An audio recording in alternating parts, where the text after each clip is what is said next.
Él trabaja en el laboratorio de física de partículas. A ver, ¿vais? Trabaja allí, dirige el experimento NEXT.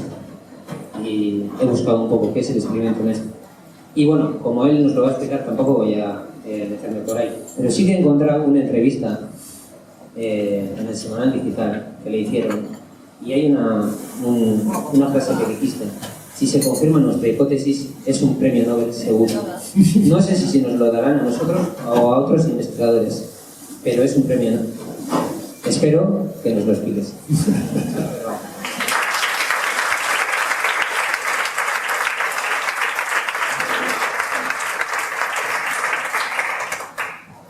Arratsalde-on, Ondarruko Lagun Berdeak.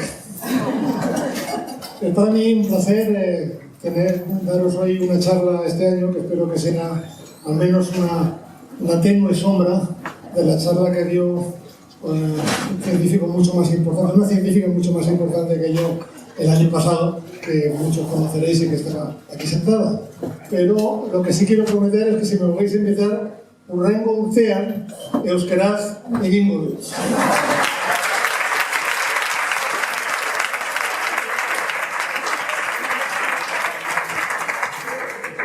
Y ahora, bueno, querría hablaros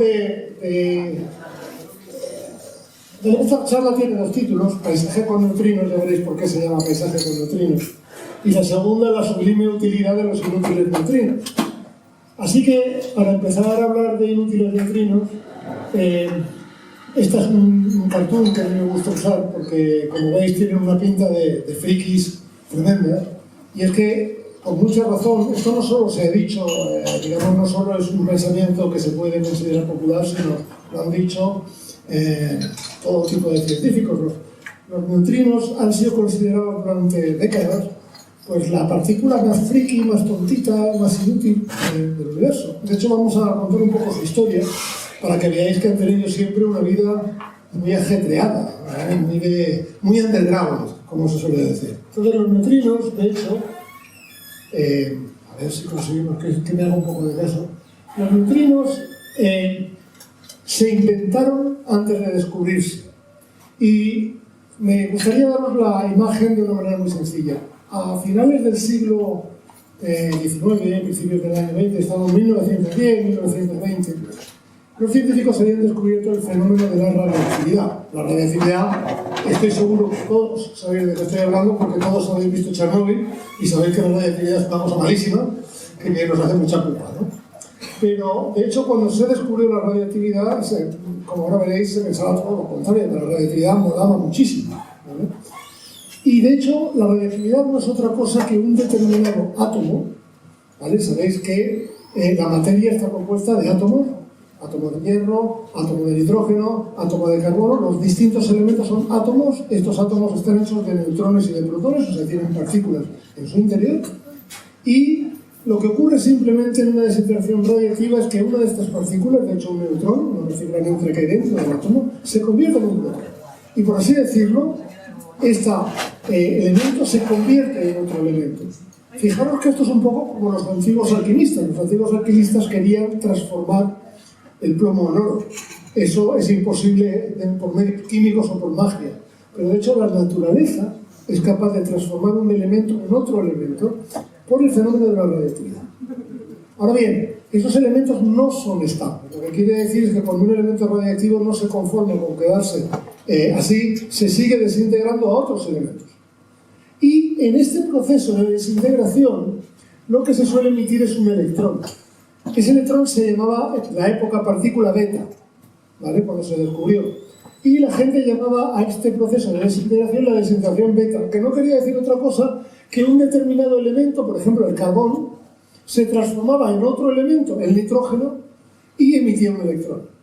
Y la gente ponía detectores, los científicos ponían detectores para contar el número de electrones que se emitían y para medir la energía de los electrones que se medían. Ahora yo os pregunto una cosa. ¿Qué energía va a tener este electrón? Y para saberlo vamos a utilizar la famosa ecuación de Einstein, que esta sí que nos la sabemos todos. E igual a mc², ¿verdad? ¿Y qué es lo que quiere decir? Lo que quiere decir la ecuación de Einstein es que la energía de la que yo dispongo puede ser equivalente a la masa de la que yo dispongo. En esta reacción, ¿qué masa tengo? Pues tengo un elemento que se me desintegra en otro un poco más ligerito. Por tanto, la única energía disponible, porque no hay nada más, es la diferencia de masas entre el padre y el hijo. Esa diferencia de masas es la que se lleva el electrón. El electrón la transforma en energía y dice, toda para mí. Por tanto, yo sé qué energía esperarme. Exactamente la diferencia de masas entre este señor y este señor.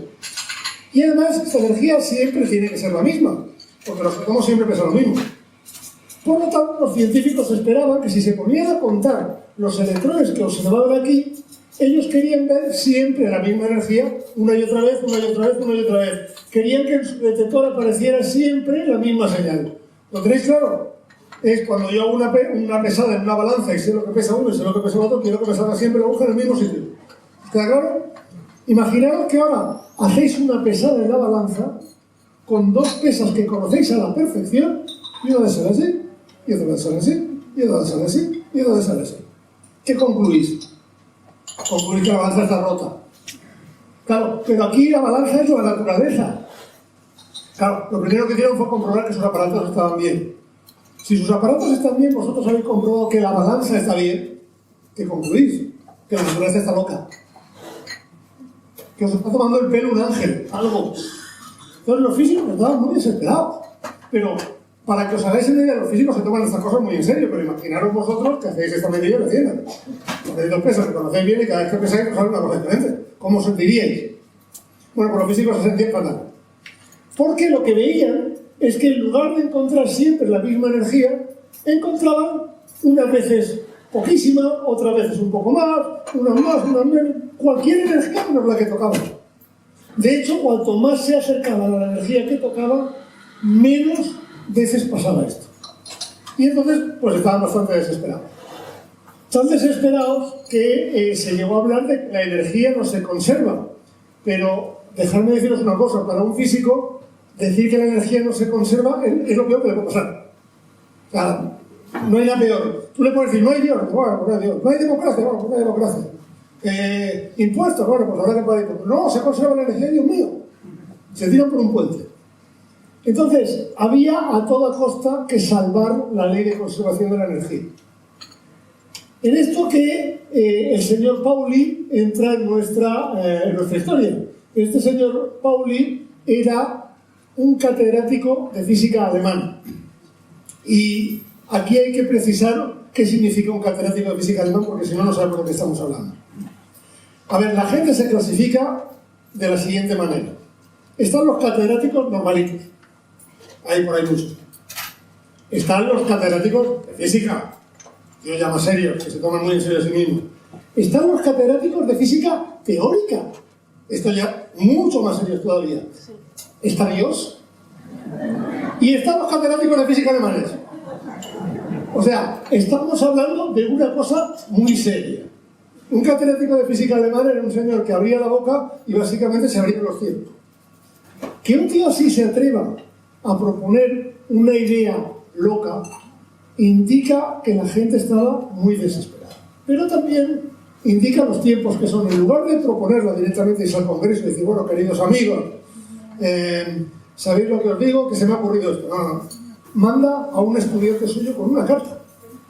La carta que la veis aquí está escrita en alemán y empieza de una manera muy divertida. Dice, Liebe radiactiv Damen und Herren, queridos y radiactivos señores y señoras.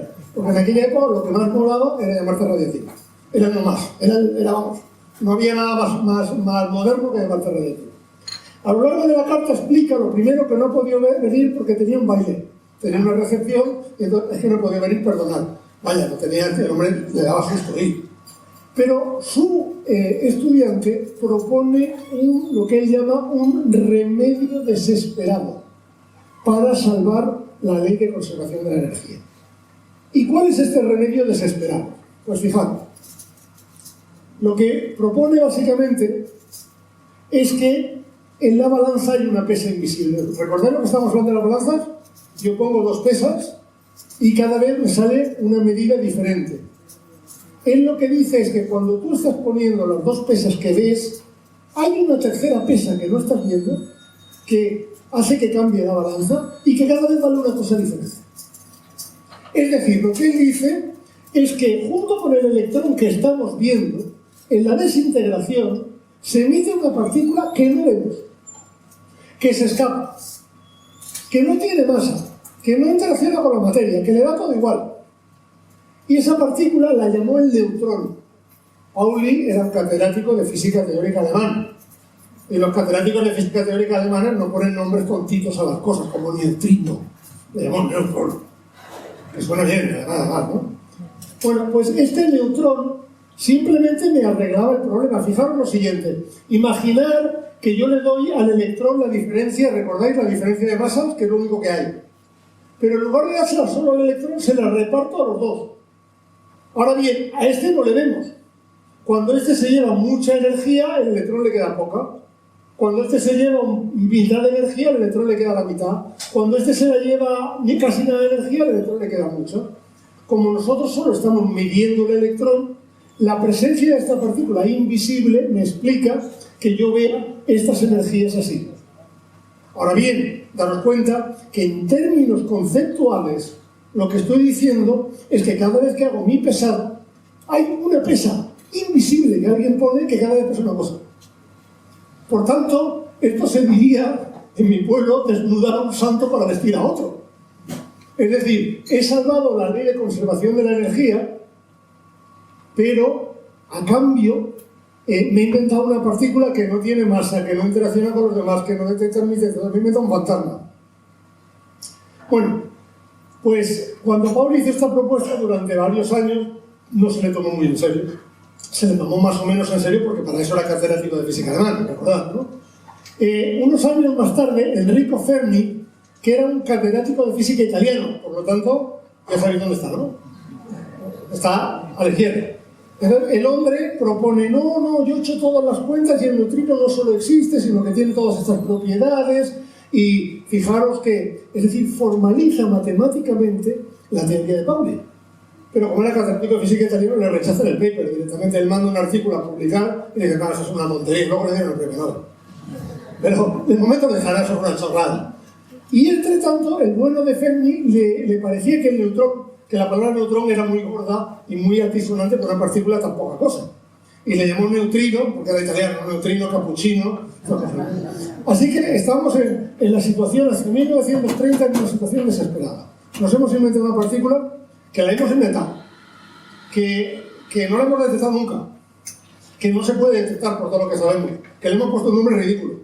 Esta partícula tenía unas perspectivas realmente poco gratas a lo largo de su vida. Sin embargo, como veremos, han pasado bastantes cosas interesantes con ella.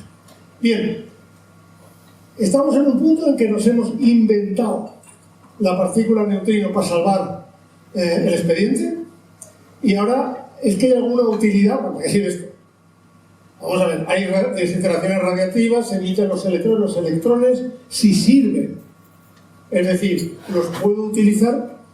Claro, si tengo una explosión en una central nuclear me pueden hacer pupa, pero si los estoy utilizando en una máquina de terapia, puedo utilizarlos para curar un cáncer, por ejemplo. Es decir, la radioactividad tiene usos y se usa rutinariamente con fines terapéuticos. Es decir, el electrón es un tío útil, pero el neutrino se va, no sirve a nada. Recuerda un poco este tipo de inventos, ¿no? La regadera que se riega a sí misma, o las botas de agua con agujeros, ¿no? ¿Para qué sirven? Esto es inútil. Y esto es lo que voy a tratar de explicar un poco hoy. Bueno, lo que vamos a ver para empezar es que una de las cosas para las que nos sirven los neutrinos es como mensajeros. Entonces, vamos a empezar por hablar del Sol. Todos sabemos lo que es el Sol, ¿no? Es el éxito que la naturaleza ha tenido y nosotros todavía no. Ya sabéis que se investiga mucho en energía nuclear de fusión. La de fisión es la que hizo Chernobyl, la de fusión es la que esperemos que nos dé energía gratis, maravillosa para siempre. En la energía de fusión lo que hacemos es fundir protones, átomos de hidrógeno, para crear átomos de helio, y con esto liberamos energía. Y la energía de fusión ahora mismo pues está a unos 50 años de ser útil. Lo que pasa es que ya lleva como 50 años estando a 50 años. Le pasa que se va corriendo. Van pasando tiempo y ya siempre está a 50 años. Pero la naturaleza la inventó mucho antes. La naturaleza la inventó hace unos cuantos billones de años. El Sol, de hecho, es una gigantesca central de fusión que la tenemos ahí al lado, en la esquinita, y nos está incidentalmente haciendo posible la vida en el planeta. Y en el Sol tenemos reacciones nucleares que nos están produciendo la energía que tenemos. Naturalmente, los científicos queremos entender con detalle cómo funciona el Sol. Y para eso tenemos que entender con detalle qué reacciones nucleares se producen. Por ejemplo, todas las reacciones que se producen son estas. No está mal. Luego pasaré un cuestionario que me vais a rellenar, porque quiero seguramente, me ha pedido que mañana no vayáis a preguntarle qué habla este tío. Entonces, luego yo voy a pasar un cuestionario y por favor ir anotando las reacciones que necesito que las sepáis todas. Bueno, lo importante aquí, lo que yo quiero que os deis cuenta aquí es lo siguiente, que hay muchas reacciones, que el proceso es muy complicado, que hay que estudiar mucho para sabérselas. Pero, si yo las quiero medir, y esto está pasando en el Sol, ¿cómo las mido? Pues hombre, porque esta reacción me va a producir, por ejemplo, un electrón de una determinada energía. Entonces, si yo mido este positrón de esta energía, o mido este fotón de esta energía, pues podría saber qué está pasando. El problema es que dentro del Sol esos electrones no salen. Y aunque os parezca mentira, la luz, los fotones, que son, digamos, los paquetitos de luz que se producen en el Sol, les cuesta miles de años salir del Sol. El Sol es tan denso que los fotones se van pegando trompazos por el interior del Sol y no salen. Es decir, si yo quiero entender qué está pasando aquí, necesito un mensajero, necesito un señor que yo pueda medir. Necesito a alguien que me diga, hombre, la energía de esta reacción era exactamente esta. Bueno, pues resulta que estos neutrinos que están produciéndose en estas reacciones, por ejemplo, en esta, o en esta, o en esta, o en esta, nada más que los produzco, salen disparados. Como no interaccionan apenas con la materia, les da igual. Salen corriendo, llegan a la Tierra. En la Tierra yo les voy a poner un detector gigante para hacerlos interaccionar, eso sabemos hacerlo, os contaré cómo. Y me van a explicar, me van a dar información que me va a permitir que yo describa con detalle los procesos que pasan en el Sol. Es decir, que los neutrinos me están enseñando cómo funciona la central nuclear de fusión llamada Sol.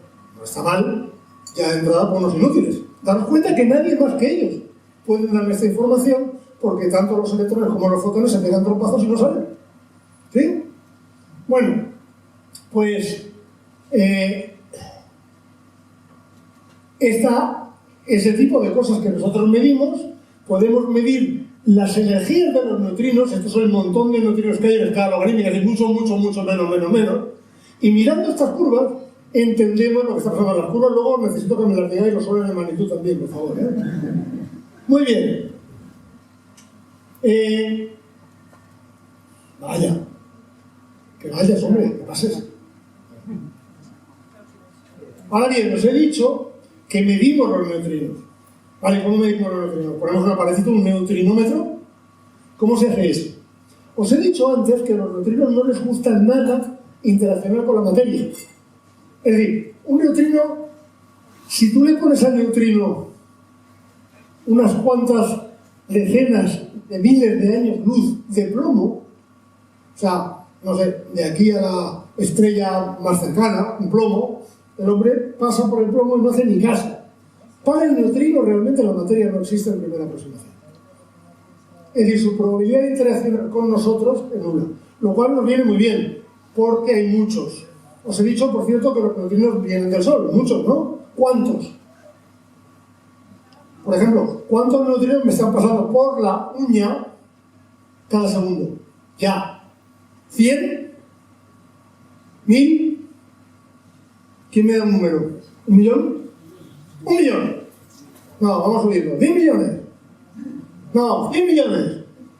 100.000 millones. 100.000 millones. Un número muy divertido porque, por cierto, es el mismo número, el número de neutrinos. Acordaros de esto, que es un buen número mnemotécnico. El número de neutrinos que nos pasan por la uña cada segundo es el mismo número de estrellas que hay en la galaxia. El mismo número de galaxias que hay en el universo. Y el mismo número de neuronas que tenemos en el cerebro, aproximadamente. Es un número bastante divertido, 100.000 millones. Claro, imaginaros que cada neutrino se hiciera un poquito de pupa. No vamos a ver nada.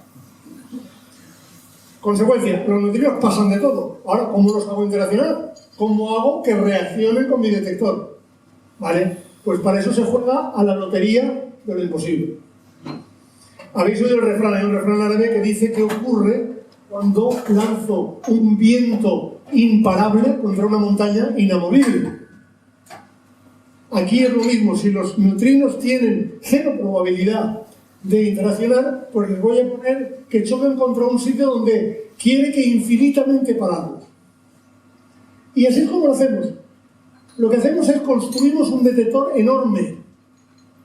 Un detector donde en términos de átomos, los neutrinos vean tantos trillones y trillones de átomos que algunos de ellos multiplicamos la probabilidad que tienen de interaccionar, que es casi cero, por la trillonada de átomos, que es casi infinito, y sale un número. Así que cuando creamos estos detectores gigantes, de vez en cuando un neutrino interacciona. Estos detectores los hacemos de agua.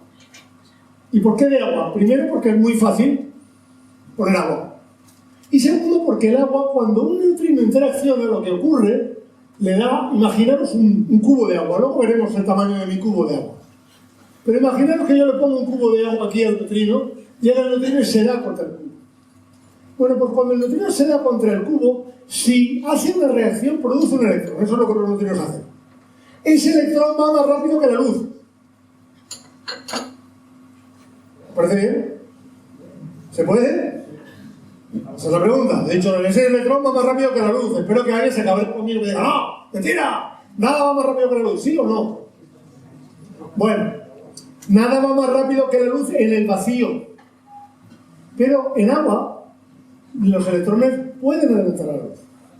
Eso es lo que se llama el índice de refracción de un medio. La luz es insuperable en velocidad en vacío. En agua, el electrón adelanta la luz. ¿Y cuando la adelanta? ¿Habéis visto cuando los aviones pasan la barrera del sonido? Y produce una onda de choque. ¡Pam! La castaña de cuando los supersónicos pasan la onda de choque. Aquí igual. Cuando el electrón pasa la barrera de la luz, produce una onda de choque y emite luz. De hecho, emite lo que llamamos luz de Cherenkov, que es una luz azul. Y la emite a lo largo del recorrido del electrón. El electrón sale disparado en la dirección que venía el neutrino y hay un cono de luz Cherenkov que se va hacia adelante. Yo ahora pongo un detector que vea luz y ya está. Puedo detectar mi neutrino. Fijaros. Antes, bueno, esto es fácil de hacer, pero es que no quiero dar pistas. Quería preguntaros qué tamaño os parece que tiene que tener el barreño. Pequeñito, grande, regular. ¿Habéis estado alguno de vosotros, por ejemplo, en la Catedral de León? ¿O en la Catedral de Santiago? Bueno, pues eso. Cogemos una catedral gótica, así modesta, la de León, la llenamos de agua y ya tenemos el detector.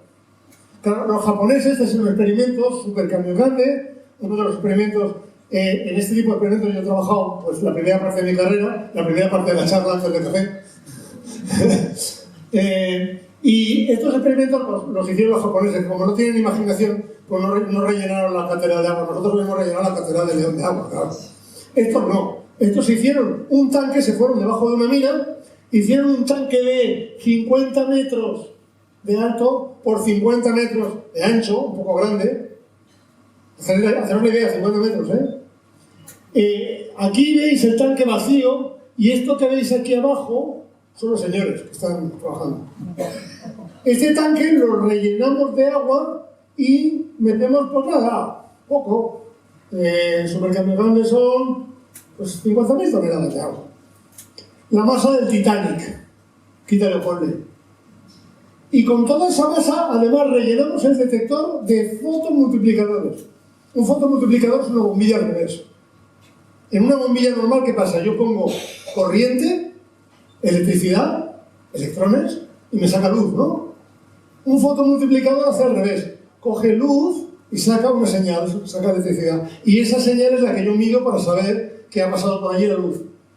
Entonces, construyo mi tanque, 50 metros de alto por 50 metros de ancho, lo lleno de agua. Tengo una cantidad gigantesca de agua para que algún neutrino se pegue el golpe. Llega el neutrino, se pega el golpe, sale el electrón más rápido que la luz, lanza su cono de Cherenkov. Yo pongo aquí mi bombilla y veo la luz. Y con esto me hago una foto. Esto que veis aquí es una fotografía del Sol. ¿Lo veis? La parte central del Sol más intensa y la parte de la corona del Sol menos intensa. Pero esa fotografía la he sacado con neutrinos. Es decir, somos capaces de apuntar al Sol con el detector porque vemos la dirección por la que vienen los electrones, que es la misma de los neutrinos. Y somos capaces de hacer fotografías de neutrinos del Sol. Que nos sirven, como ya hemos visto, para entender cómo funciona el Sol. No está mal, ¿no? Bueno, más cosas para las que sirven los neutrinos. Sirven... Y aquí voy a ir un poco rápido porque no quiero entrar en muchos detalles que luego me reñís. Pero también hemos oído hablar de la supernova, ¿verdad? Una supernova es una estrella que explota, pero a malas. A malas, a malas. Es decir, cuando la estrella explota, libera tanta energía como el resto de la galaxia, esencialmente, en este momento. Por lo tanto, es una explosión brutal que destroza la estrella y normalmente cuando la estrella hace supernova, manda todo lo que es el cuerpo de la estrella al espacio y ella se contrae, lo que queda se contrae en una estrella de neutrones, que es una estrella súper densa, o bien en un agujero negro. Muy bien, también queremos entender las supernovas. Es como el Sol, pero más todavía. Queremos entender qué mecanismos generan todas estas explosiones, cómo ocurre y cómo lo hacemos.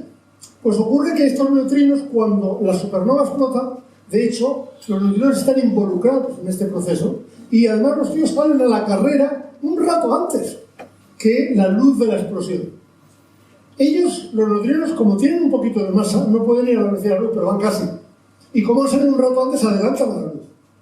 Y de hecho, hemos estudiado supernovas. El campo de las supernovas es un campo como el famoso chiste de tú cuántas veces has estado en Nueva York. Y el otro dice yo, una o ninguna. Pues, ¿cuántas supernovas hemos visto en la historia? La supernova y el neutrino. Una. No ha sido ninguna, pero una. Pero eso fue un hecho espectacular porque en 1987 en la nube de Magallanes, en la nebulosa de Cangrejo, explotó una supernova y fuimos capaces de verla a la vez con los telescopios y con los detectores de neutrinos, aprendiendo mucho de los mecanismos asociados a estas explosiones. Una de las cosas que hay un campo entero de la física, yo no sé si esto lo he contado ya, pero lo voy a contar unas pocas de veces. El tipo de físico que los físicos de neutrinos se caracterizan porque son tíos con mucha paciencia. Están un poco locos. Si fueran tíos más serios harían cosas más, harían coches, harían puentes. Un señor que se mete debajo de una montaña a buscar desintegraciones, como veremos luego, o se pone y dice, ya hemos visto, en los últimos 40 años hemos visto una supernova, pues voy a construir un detector de a ver si hemos dos. Bueno, pues hay miles de físicos en el mundo construyendo con grandes detectores, esperando a ver cuándo llega la supernova número 2 y podemos aprender de ella. Muy bien, ¿qué más cosas podemos saber del universo? Ahora ya nos vamos a poner un poco frikis. Hay una cosa en el universo que se llaman blázares. Blázares son, sinceramente, la burrada más grande que hemos sido capaces de detectar con nuestros telescopios. Son zonas del universo que están mandando una cantidad de energía tan descomunal que afortunadamente no hay ningún blázar ni en esta galaxia ni en una muy cercana, porque básicamente nos freirían. Estas cantidades de energía no tienen parangón con nada que sepamos medir. De hecho, están muy lejos. Y que esté muy lejos quiere decir que ocurrieron hace mucho tiempo. Recordar que en el universo es una pelota en expansión. Y la luz viaja a velocidad finita, ¿no? Eso quiere decir que cuando yo veo una cosa muy lejos, ¿qué pasa? Que también está muy atrás en el tiempo. El universo al principio es una bolita, después se va expandiendo. Si yo veo algo que está muy cerca, quiere decir que a la luz le ha costado poco tiempo venir, ¿no? Por lo tanto, cuando yo digo que la galaxia de Andrómeda está a 1 millón de años luz, ¿qué estoy diciendo también? que la galaxia de Andrómeda está a 1 millón de años de mi pasado. ¿Vale? Las galaxias están hasta 14.000 billones de años, ¿vale? Billones americanos. Cuando yo veo estos monstruos, estos blázares, los veo muy lejos, afortunadamente, pero es que también los veo muy lejos en el tiempo. Eran monstrencos que ocurrían en el universo primitivo. Normalmente son agujeros negros brutales. Un agujero negro está comiendo una galaxia entera. Y de paso que se la come te está tirando luz. ¡Ah, toma, toma! Nos interesa estudiar estos bichos, saber qué está pasando con ellos. Pero tenemos el mismo problema que con el Sol. Las partículas que estos emiten chorros de luz, chorros de partículas muy colimados. Pero las partículas se ponen a viajar por el universo y los tuercen los campos magnéticos, se los come el polvo estelar y no llegan. ¿Quién llega? ¿Quién nos da información sobre estos tíos? Los neutrinos. Luego, el estudio de los neutrinos nos puede permitir, de hecho, entender el origen de estas bestialidades cósmicas.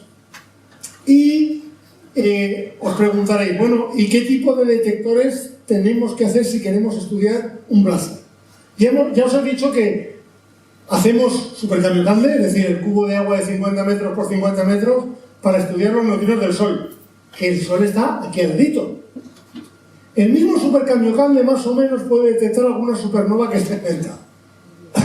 Pero si yo quiero detectar los neutrinos de gran energía, pero muy poquitos, que vienen del quinto pino cósmico, ¿cuán grande tiene que ser mi detector? ¿100 metros? ¿200 metros? Bueno, al contestar a esto, os propongo que miréis esta foto. Esta es una foto del desierto pintado, en Arizona. Muy bonita, ¿no? Yo estuve hace muchos años de vacaciones, cuando era postdoc en California, más o menos cuando explotó la supernova, por cierto. Ya yo viví un poco. Y estuve de vacaciones por ese desierto pintado y conocí a un señor, era un indio comanche, con un doctorado, por cierto, en psicología, pero se ganaba la vida vendiendo souvenirs, porque decía que ganaba más dinero vendiendo souvenirs a los turistas en el desierto pintado que ejerciendo de psicólogo. Y este señor me regaló un dibujito a mano, que el dibujo en realidad lo he perdido, pero esta es la reproducción por ordenador. Se llamaba Paisaje con Comanches. Y lo bonito del dibujo es, primero el dibujo, una línea, una piedra y un cactus. Y luego el título, Paisaje con Comanches. ¿Qué os está diciendo? ¿Dónde están los comanches, verdad? Entonces, este era un homenaje a los comanches, se consideraban el pueblo más sigiloso de la Tierra. Es decir, esencialmente había 100 millones de comanches escondidos detrás de la piedra, pero tú no los ves. A mí me ha gustado siempre mucho esta idea, el paisaje con comanches, el paisaje nítido de lo que no ves. Bueno, pues dejadme que os enseñe ahora la razón por la que esta charla también se llama Paisaje con neutrinos. Ahí lo tenéis. Paisaje con neutrinos. Fijaros que recuerda un poco al dibujo que os he enseñado, es muy simple, ¿verdad? Una tundra nevada y algo que parece un cactus ahí plantado. Bueno, doy la primera pista. La tundra nevada es exactamente el polo sur geográfico. Estamos en la Antártida, exactamente en la Antártida, exactamente en donde está el polo sur. Y a vuestro alrededor, pues a lo largo de 3.000 kilómetros solo hay un plano lleno de nieve. Y esto que veis, dices, bueno, pues será un detector de neutrinos, ¿no? Será, este hombre ya está hablando de detectores y tal, pues esto será detector de neutrinos. Ojo, que hay trampa. Os he dicho paisaje con comanches, paisaje con neutrinos. Y la trampa está aquí. Los neutrinos, el detector de neutrinos, al igual que los comanches, tampoco se ve. Y la razón por la que no se ve es porque está enterrado en el hielo. Esto de aquí es un dibujito, aquí lo que estáis viendo es esto, y esto nada más que es la torre a la que me llegan los cables con las señales. Vamos, es el repetidor. El detector está aquí abajo y ocupa 1 kilómetro cuadrado por 1 kilómetro de profundidad. En la Antártida hay 3 kilómetros de hielo. hasta que llegas a la roca. Y es el hielo más puro del universo, probablemente. Es límpido. Tú haces un agujero de 1 kilómetro, aquí haces otro agujero de 1 kilómetro y lo que haces es anclas a 2 kilómetros de profundidad 1 kilómetro de cables con detectores. Esos detectores están mirando a un hielo que está enterrado a 1 kilómetro de profundidad. Y está absolutamente oscuro. Pues encima 1 kilómetro de hielo. Pero además es absolutamente cristalino, absolutamente transparente. Cualquier poquito de luz que pase por allí, lo va a ver. Pues muy bien, cuando uno de estos neutrinos gigantescos, brutales, unos pelotazos tremendos que vienen del...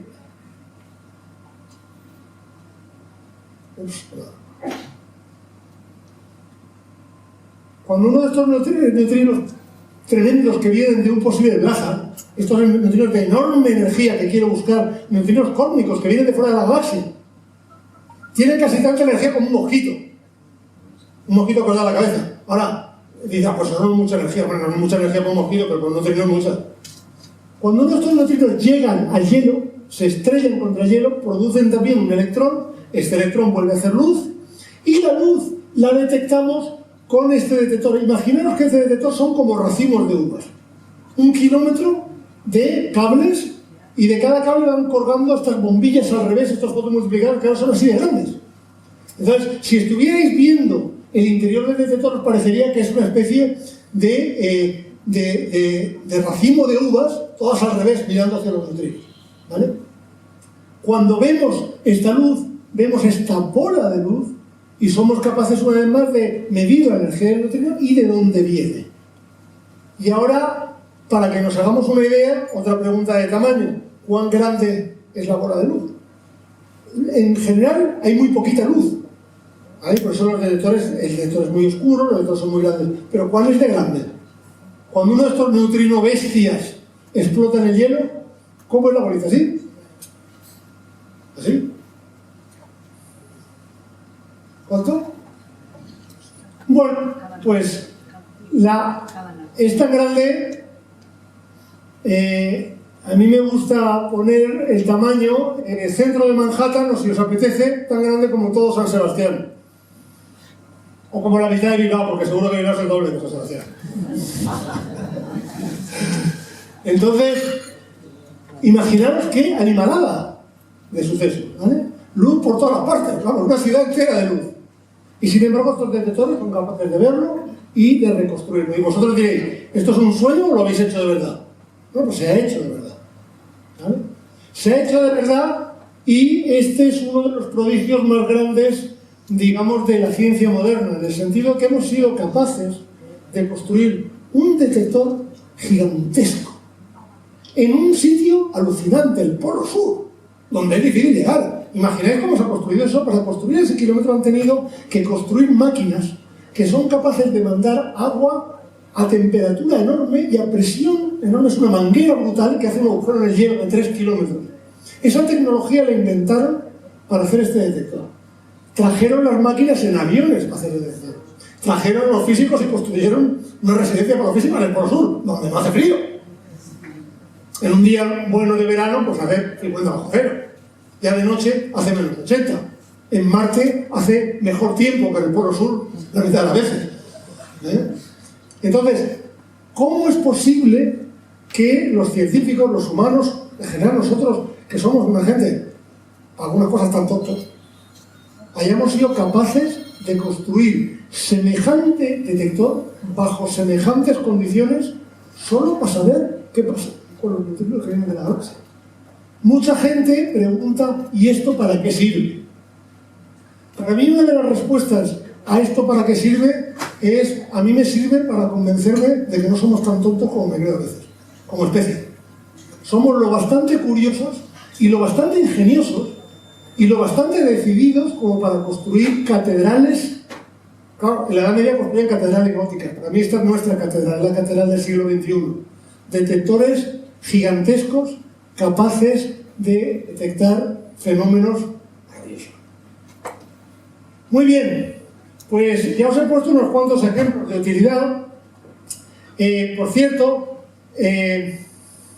ahora vamos a jugar un poco la parte, un poco de ficción, pero no tanto, este mismo detector ve todos los neutrinos que atraviesan la Tierra. Así que yo puedo usar estos neutrinos para hacerle una radiografía a la Tierra. Y de hecho esa radiografía se ha hecho y se ha publicado. Utilizamos los neutrinos, como aquel que dice, cuando vais a hacer una radiografía, que son capaces de ver incluso los famosos escáner PET, cuando se hace un scan, un TAC, que lo van viendo en capitas, pues ya hemos sido capaces de hacerle a la Tierra un TAC con neutrinos. ¡Vale! Bueno, ya sé que nos estamos acercando a la hora del café, pero tengo que contaros unas cuantas. Ahora no quiero acabar la primera parte de la charla sin contaros aplicaciones más útiles, porque seguro que hay alguna persona así, bueno, vale, lo del Sol, sí, bueno, vale, lo de las galaxias y no sé qué, pero esto sirve para algo de verdad o no. Bueno, imaginaros que yo soy el presidente de un pacífico país que tiene las mayores reservas de gas natural del mundo, por ejemplo Irán. Y dicen, no, hombre, yo tengo las mayores reservas de gas natural del mundo, pero la verdad es que quisiera hacer un reactor nuclear por fines pacíficos. Dice, ay, va a ser que no me lo creo. ¿Por qué te preocupa, por qué le preocupa a Estados Unidos, o por qué preocupa en general que Irán quiera hacer una central nuclear? Eso es lo primero que se va a preocupar. En el sentido de que no es tan fácil, no es que en la central nuclear tú vayas a hacer una bomba, no es tan fácil, pero sí se puede hacer. Y de hecho, la India lo hizo en los años 50. En los años 50 los sitios le dijeron a los americanos, oye, mira, que queremos desarrollar un programa pacífico de reactores nucleares. Lo desarrollaron y luego lo que hicieron fue aprovecharse de que en un reactor nuclear el uranio, que es el combustible, se transforma en plutonio. Entonces, hacer una bomba atómica con uranio es difícil. Hacerla con plutonio es muy fácil. Entonces los indios sacaron unos cuantos kilos de plutonio en sus centrales, se los autorrobaron, se hicieron una bomba y le dijeron a los pakistaníes que se vayan con la bomba. Y ahora los americanos se enfadaron y dijeron, pues ya no dejamos hacer central nuclear nunca más en la vida. Cuando los iraníes dicen que ellos quieren hacer una central nuclear y los americanos o los israelíes se ponen nerviosos, de lo que se está hablando es que tienen miedo de que los iraníes digan, ah, hombre, pues fabrico un poco de plutonio, cojo el plutonio y me hago una bomba. Ahora, tú querrías resolver esto por las buenas, no por las malas. En lugar de que te doy una sanción, en lugar de que te doy una bomba, en lugar de que uno podría... Sería estupendo si yo tuviera una manera de medir cuánto uranio y cuánto plutonio tienes tú en tu central todo el tiempo, de tal manera que si se te ocurre coger un kilo de plutonio allí, yo me doy cuenta, ¿no? Y para eso a los físicos de neutrinos se les ha ocurrido lo siguiente. Ocurre que en un reactor nuclear tú produces, ¿cómo no?, neutrinos a punta pala. Porque estás produciendo reacciones nucleares. En las reacciones nucleares siempre hay neutrinos. Ese montón de neutrinos que se producen en los reactores nucleares, de hecho, fue el... ¿Os acordáis que nos habíamos quedado en 1930 hablando de que el neutrino nos lo habíamos inventado? Lo había inventado Pauli y lo había reinventado Fermi y se había quedado con el nombre tonto y nadie se lo creía. Hubo que esperar hasta 1956 que estos dos señores, Raynes y Cowan, que eran dos tíos que habían trabajado en el proyecto Manhattan haciendo bombas atómicas, se habían dado cuenta de que los neutrinos se producían a mansalva en las reacciones nucleares. Entonces pusieron un detector al lado de un reactor nuclear y por primera vez hicieron un detector capaz de ver los neutrinos que salían del reactor nuclear. Y fue en 1956 que la gente se dio cuenta que los neutrinos de verdad existían y no es un invento. Desde entonces, fijaros que hemos avanzado mucho.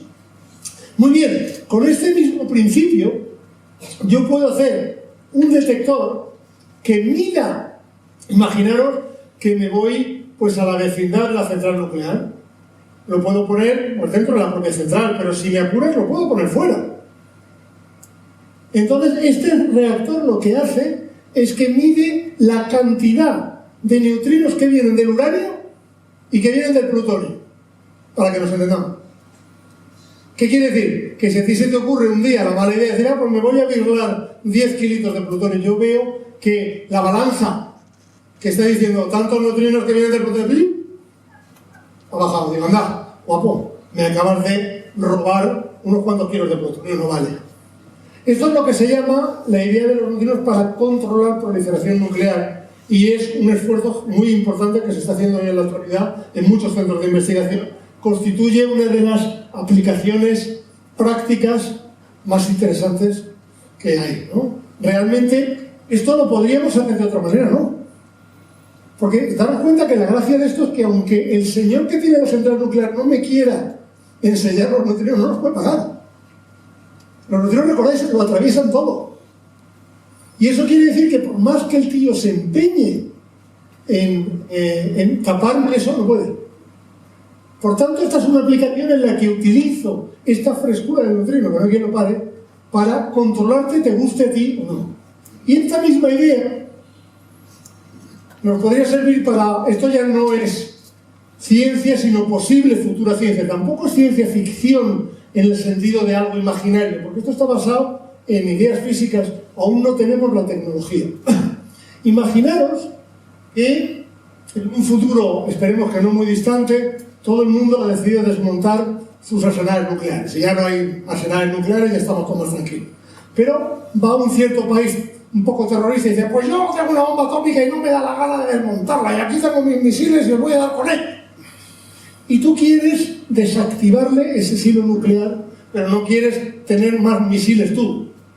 Bueno, pues te fabricas una lanza de neutrinos. ¿Y qué es una lanza de neutrinos? Pues es un acelerador de partículas que genera un haz de neutrinos muy intenso. Eso ya lo sabemos hacer. En los experimentos que yo he hecho a lo largo de 20 años, fabricamos haces de neutrinos que van en línea recta y que tienen mucha energía. Pero este tiene que ser todavía más energético. Ponemos el haz de neutrinos en la otra punta de la Tierra, ¿vale? Y el haz de neutrinos sale disparado, atraviesa la Tierra en un pispás, le da igual la Tierra, y cuando sale a la altura del silo donde tienen las bombas nucleares estos terroristas. Casi todos los neutrinos pasan y hemos quedado sin hacer nada, ¿verdad? Pero muchos de ellos arrancan, como el haz es muy intenso, arrancan partículas de la roca, arrancan partículas cargadas, y algunas de esas partículas cargadas reaccionan con el material nuclear de la pila y hacen como un petardo quemado. Hacen que la bomba no puede explotar, porque para eso tienes que tener masa crítica, tienes que juntar los dos pedazos de peduranio. Cuando llegan estas partículas que arrancan los neutrinos, lo prequeman y desactivas tus bombas atómicas. Es decir, llega la potencia terrorista, te amenaza, tú vas, le das con la lanza de neutrinos y has desactivado su silo. Con lo cual, espero haberos convencido que los neutrinos tienen aplicaciones pacíficas. Ahora, y justo antes del café, me queda proponeros, si queréis que os cuente la parte oscura de esto. O preferís que nos vayamos al café sin tomar. Porque la parte de la lanza de neutrinos ya hemos visto su parte linda. ¿Vemos la parte fea? Bueno, imaginaros ahora que en un momento dado somos capaces de hacer esta misma lanza de neutrinos, pero con una energía, con la energía que yo quiera. ¿Vale? Digamos, tan energéticos como a mí me dé la gana. Entonces yo ahora, la lanza de neutrinos se convierte literalmente en el rayo de la muerte. Yo apunto mi lanza de neutrinos a donde quiera y me cargo la población entera de ese sitio. ¿Cómo? Por lo de siempre. Los neutrinos pasan por debajo de la Tierra y salen por el suelo. Los neutrinos en sí mismos no hacen nada, pero uno de cada tantos arranca todas estas partículas, que es como si nos dan un baño de radioactividad. De repente es como si estamos en Chernóbil cuando explotó el reactor. Pasan los neutrinos, vuelven radiactiva la Tierra que pisamos. Y ahora dicen, bueno, pues como sabemos que nos van a atacar con la lanza de la muerte, ponemos blindaje, ponemos plomo para parar la partícula radiactiva, da igual, los neutrinos atraviesan todo el blindaje y arrancan radiactividad del último poquito de plomo. No te puedes proteger de ello. Es decir, el día que tú haces una lanza, un rayo de la muerte con una lanza de neutrinos brutal, estás listo. Ahora, ya espero haberos asustado un poco. Relajaros. Nos queda un poco para desarrollar esto tecnológicamente, ¿vale? Pero justo antes de pararnos a tomarnos una caña, os propongo que reflexionemos qué pasa si alguna civilización en la galaxia le ha dado por desarrollar el rayo de la muerte. y ahora cuando volvamos de probablemente más energía la que somos capaces de producir en el planeta ahora. Así que por ahora, está tranquilo, no creo que nos den con la danza de neutrinos mañana.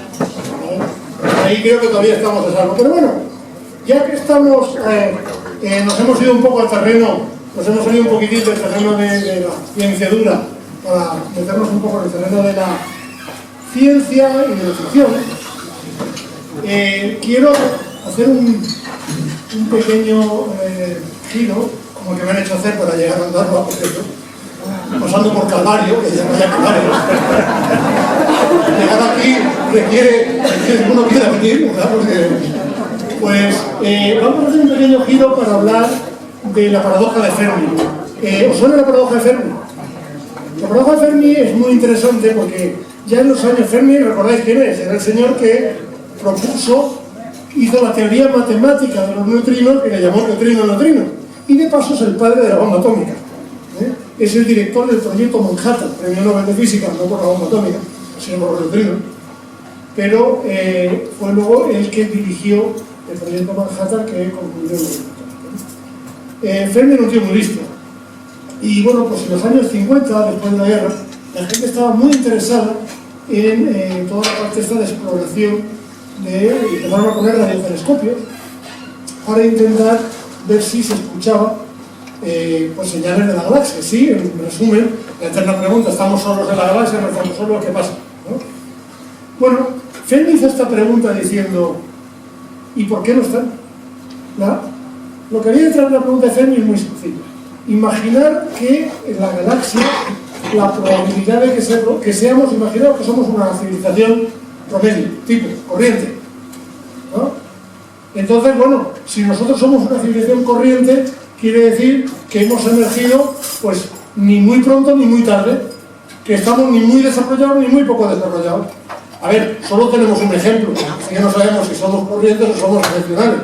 Pero imaginaros, como no tenemos mejor referencia, que decimos, no, pues somos normales.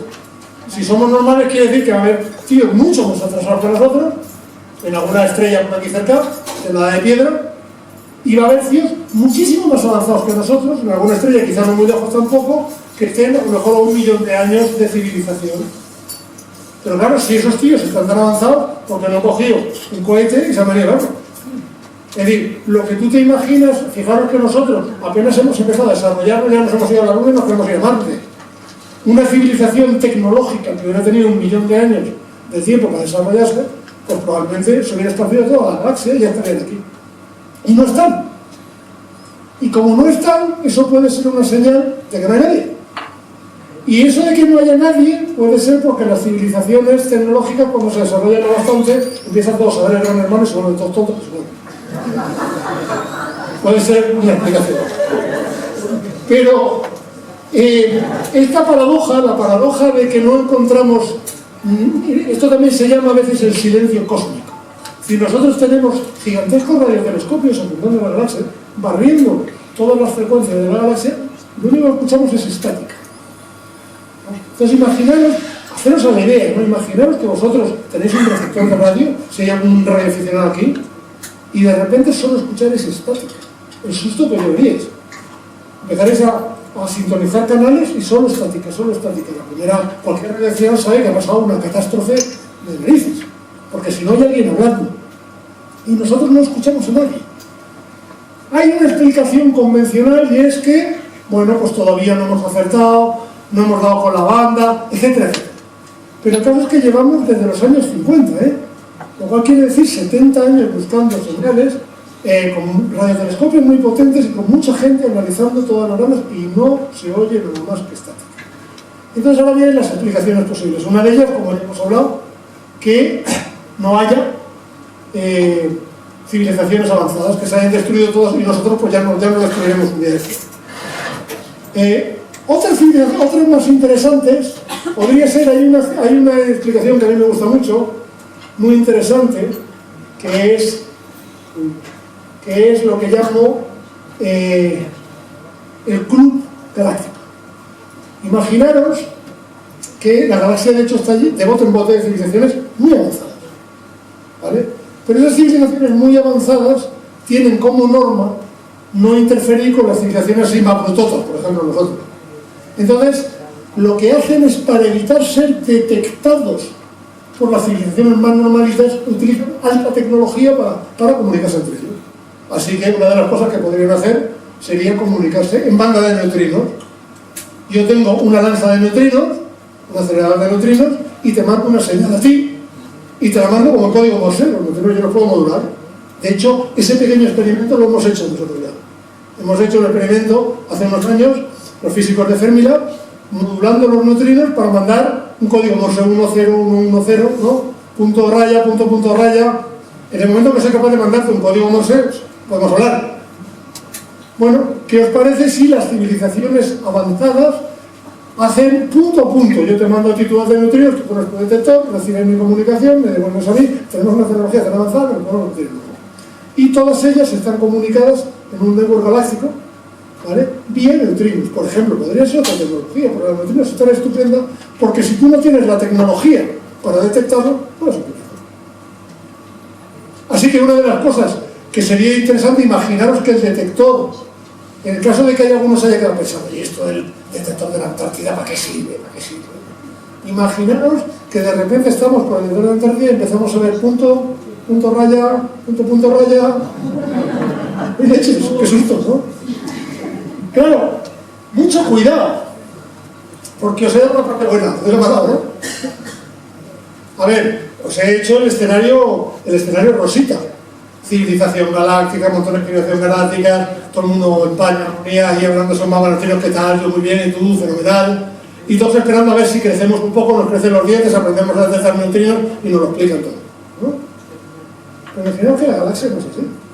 Imaginaos que la galaxia, la gente habla en banda de neutrinos para que no les detecten, porque la galaxia está llena de predadores, ¿vale? Civilizaciones oscuras que básicamente han llegado a la conclusión que cualquier otra civilización es un riesgo para ellos. Entonces, cuando detectan así una civilización emergente que empieza a hablar, el gran hermano, no sé qué, ondas de radio, no sé qué, no sé cuánto, llegan los tíos, nos detectan, ven los debates políticos que hay en España y dicen, bueno, nos aniquilan. Y nos aniquilan. ¿Cómo nos aniquilan, por cierto? Ya, esto sí que pasa. ¿Cómo nos aniquilan?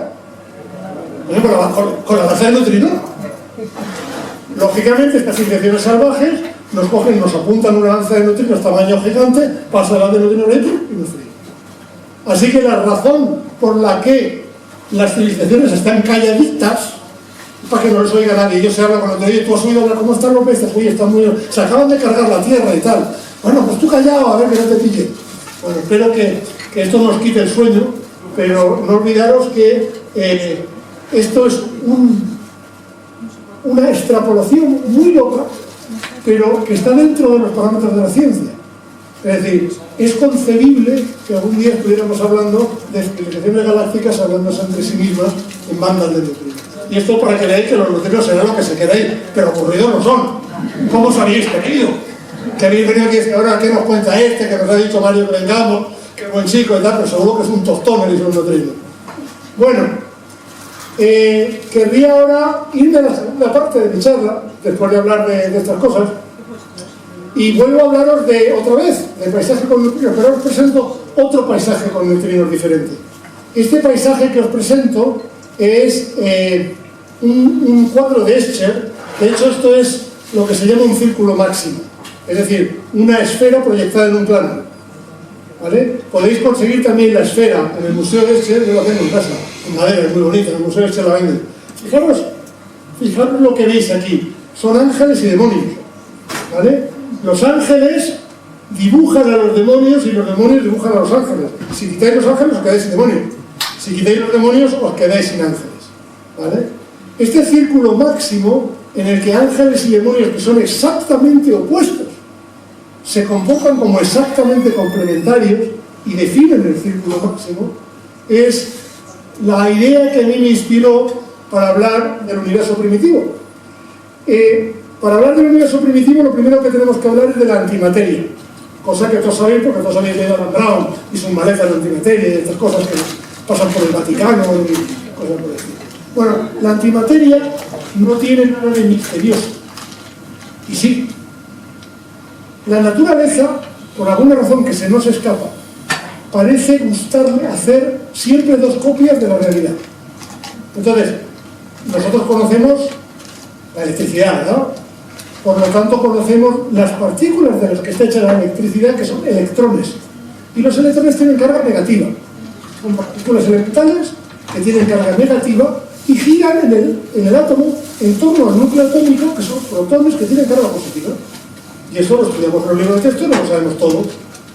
Bueno, pues resulta que a la naturaleza también le gusta tener átomos donde los electrones tienen carga positiva y el núcleo tiene carga negativa. Protones de carga negativa, antiprotones, con los que giran electrones de carga positiva, antielectrones o positrones. Esto que no os parezca ni ciencia ficción ni nada muy loco, porque algunos de vosotros sabéis lo que es un escáner PET, una tomografía PET. Algunos quizá incluso habéis tenido que pasar por ahí. Un PET es un aparato médico que usamos para detectar si tenemos un tumor. Y este aparato médico, del que hablaremos luego, funciona así. Nosotros al paciente le ponemos una sustancia radioactiva. Esta sustancia radioactiva se desintegra emitiendo antimateria, un electrón de carga positiva, que enseguida reacciona con un electrón normal de los que tenemos en nuestro tejido, se aniquilan y se produce energía pura. Luego hablaremos de esto. Pero lo que os quiero ahora indicar es que la antimateria está por todos lados. Ahora bien, debería estar por más lados. Porque cuando los físicos de partículas hacemos experimentos en laboratorios como el CERN, lo que hacemos es contar, cuando hacemos una colisión, recordad, el año pasado miramos con todas las grandes colisiones que hacemos en el LHC, ¿no? Llega un protón, le damos otro protón, se produce un montón de partículas. Y nosotros contamos cuántas partículas y cuántas antipartículas salen. Y nos sale siempre el balance exacto. Es decir, si producimos un electrón de carga negativa, producimos un electrón de carga positiva. Si producimos un protón de carga negativa, producimos un protón de carga positiva. Es decir, parece que a la naturaleza lo que le gusta es producir siempre tanta materia como antimateria. Bueno, pero entonces, ¿qué pasó en el Big Bang? En el Big Bang, la gran explosión, de hecho, nosotros creemos que fue como la colisión de protones. Y se producía tanta materia como antimateria. Ahora bien, ¿qué pasa si produzco exacta cantidad de ángeles y de demonios, señores? ¿Qué hacen los ángeles y los demonios? Se aniquilan entre sí. La materia, cuando encuentra antimateria, lo he dicho hace un momento, un electrón encuentra un positivo, se aniquila. En el universo primario, toda la antimateria primaria, encontraban toda la antimateria primaria, ¡pum!, se aniquila, no hay universo. ¡Hala, vámonos! No hay universo. Estamos en un momento, los físicos nos acabamos de hacer un lío. No hay universo, señor. Excepto que tenemos la demostración de que sí hay universo, ¿no? Entonces, ¿cómo es posible que de este borrón, que es la aniquilación de materia con antimateria, sí que tengamos universo? Bueno, los físicos teóricos alemanes y incluso los físicos teóricos y las físicas teóricas, señor, trabajan, una de las cosas en las que Pilar ha trabajado mucho, de tal manera que si digo alguna tontería, bueno, que le voy a cargar, pues bueno, le podéis preguntar a ella, en teorías que lo que hacen es intentar explicar por qué tenemos un universo que está esencialmente hecho de materia. Producimos un poco de antimateria aquí y allá, pero esencialmente nosotros miramos el universo y todos los átomos del universo son hechos de materia. Las galaxias sabemos que están hechas de materia, que no hay galaxias de antimateria. Porque de hecho si las hubiera, veríamos galaxias de materia y antimateria chocando, montándose un pollo cósmico colosal que no vemos. Entonces sabemos que el universo está hecho sobre todo de materia, fundamentalmente no hay antimateria. ¿Qué le pasó a la antimateria? Bueno, pues tenemos que inventarnos una historia, como se inventó Pauli, para explicarnos esto. Fijaros, si yo os pido por favor que me distingáis a un electrón de materia y uno de antimateria, ¿sabéis hacerlo? Claro que sí. Porque el electrón de materia tiene carga negativa, es el de toda la vida, y el electrón de antimateria tiene carga positiva. Me fijo en su carga y ya está. Ahora, ¿qué carga eléctrica tiene el neutrino? Como su nombre indica, el neutrino es neutro, no tiene carga eléctrica. Por tanto, no tengo la carga eléctrica como una manera de separarme el neutrino del antineutrino. ¿Y qué pasaría si el neutrino fuera a la vez materia y antimateria, su propia antipartícula? Esto me gusta representarlo con otro dibujo de este, una mano que dibuja a la otra mano. Una partícula que fuera a la vez materia y antimateria, en el universo primitivo nos podría haber resuelto un problema. Imaginaos que nuestro neutrino del universo primitivo es de materia, y como es de materia se puede desintegrar. ¿Recordáis las desintegradas radiativas? Que yo me voy desintegrando a partículas más ligeras. Bueno, por este neutrino gordo y pesado, de materia, dice, yo me voy a desintegrar a una partícula más ligerita, también de materia. Pero como también es de antimateria, dice, bueno, yo me puedo desintegrar también de antimateria. Podéis a las dos. Ahora, suponer que el neutrino, eso quiere decir que es como un agente doble, ¿no? Espía para los rusos y para los americanos. Para la materia y para la antimateria. Pero todos los agentes dobles, recordar, siempre tienen una agenda, siempre van de un lado a otro. ¿Qué si el neutrino tuviera un poquito de preferencia por la materia desintegrada? Es decir, me desintegro 1000 millones de veces a materia y 1000 millones de veces menos una antimateria. Bueno, en ese caso, toda la materia del universo y toda la antimateria del universo se aniquilan menos que, menos el pequeño exceso que el neutrino nos ha metido, y de ese pequeño exceso, ahí es nada, sacamos el universo entero. No está nada mal. Esto quiere decir que si se juntan dos condiciones, primero que el neutrino sea su propia antipartícula, que sea materia y antimateria. Segundo, que en el universo haya una asimetría. ¿Veis la asimetría en esta lámpara? Tenemos una lámpara perfectamente simétrica, pero hay un pajarito que se posa y nos la rompe. Aquí lo que ocurre es que el neutrino, por razones que los físicos teóricos sesudamente investigan, que yo no voy a contar, no sé cómo la carrera, hay una asimetría que hace que el neutrino prefiera desintegrarse un poquito más a materia. En esas condiciones nosotros nos encontraremos con esto. La fórmula del universo. La fórmula del universo, ahí la tenéis. Materia más antimateria, asimetría, pues ala, universo. Bonita. Pues esa es una ecuación que me gusta y además sin fórmula. ¿Vale? Ya hemos explicado el universo, ¿vale? No vamos mal. A ver, un momento. Así que yo os estoy diciendo que la partícula más inútil del universo no solo me sirve para controlar reacciones nucleares, no solo me sirve para ver supernovas, no solo me sirve para hacer lanzas de neutrinos, no, es que gracias a ella estamos aquí. El próximo que me diga que el neutrino es inútil, es que piense dos veces. Bueno, pero todo esto es una hipótesis, ¿no? Esto de que el neutrino es materia y antimateria suena un poco al rollo de Pauli cuando dijo, no, que existe un neutrino, que no sé qué, no sé cuánto. Suena que yo mando aquí a mi estudiante, oye, queridos amigos de Ondarroa, no he podido venir porque tenía algo que hacer en Bilbao, pero mando a mi estudiante a que os diga que el neutrino es su propia antipartícula. Hace falta que esto lo demostremos experimentalmente. Y eso es lo que nosotros queremos hacer. El experimento que yo dirijo en el laboratorio de Canfranc, en los Pirineos, del que vamos a hablar muy rápidamente, lo que hace es que busca un tipo de desintegración muy especial. ¿Os acordáis de la desintegración que hemos hablado al principio? Un átomo se va al otro y me suelta un electrón. Pues hay algunos átomos que intentan hacer eso y no pueden, porque energéticamente es cuesta arriba. Es decir, yo me quiero desintegrar a mi hijo, pero no puedo porque mi hijo tiene más energía que yo. Esa es la razón por la que la materia en realidad es estable, si no nos desintegraríamos todos. La mayor parte de los átomos, de hecho, no se pueden desintegrar. ¿Y por qué no se pueden desintegrar? Porque cuando intentan energéticamente no pueden. El agua no va a cuesta arriba. Dice, yo me querría desintegrar, yo soy xenón y me gustaría desintegrarme cesio, pero no puedo porque el cesio en realidad tiene más energía, está más a gustito que el xenón, por lo tanto no. Perdón, el xenón está más a gustito que el cesio, por lo tanto no puedo. Pues no me desintegro y soy estable. El gas noble xenón, que todos conocéis porque es uno de los gases nobles que tenemos en la atmósfera, pero ¿os acordáis de las bombillas halógenas de los coches de los 70? Sobre todo cuando venían los franceses, con los tiburones aquellos. Eso era bombillas de xenón, lámparas de xenón halógenas, que estaban muy avanzados los franceses por aquella época, ahora no se usan tanto, casi nada. El xenón, este gas noble, no se puede desintegrar, es esencialmente un elemento estable, no se puede desintegrar a su hijo, pero sí se puede desintegrar a su nieto.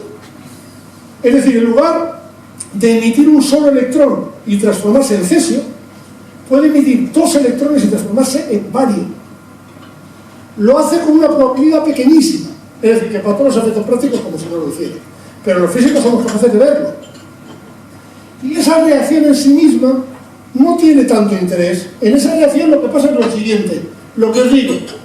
Una de las partículas emite un electrón y un neutrino, y la otra partícula del núcleo un electrón y un neutrino. Mi xenón me suelta 2 electrones y 2 neutrinos que se van de paseo y se confían y se transforman en bario. Muy bien. Si el neutrino es su propia antipartícula, sin embargo, uno de los neutrinos dice, ah, pues yo soy materia. El otro de los neutrinos dice, ah, pues yo soy antimateria. Ah, materia y antimateria se aniquilan, sin llegar siquiera a producirse.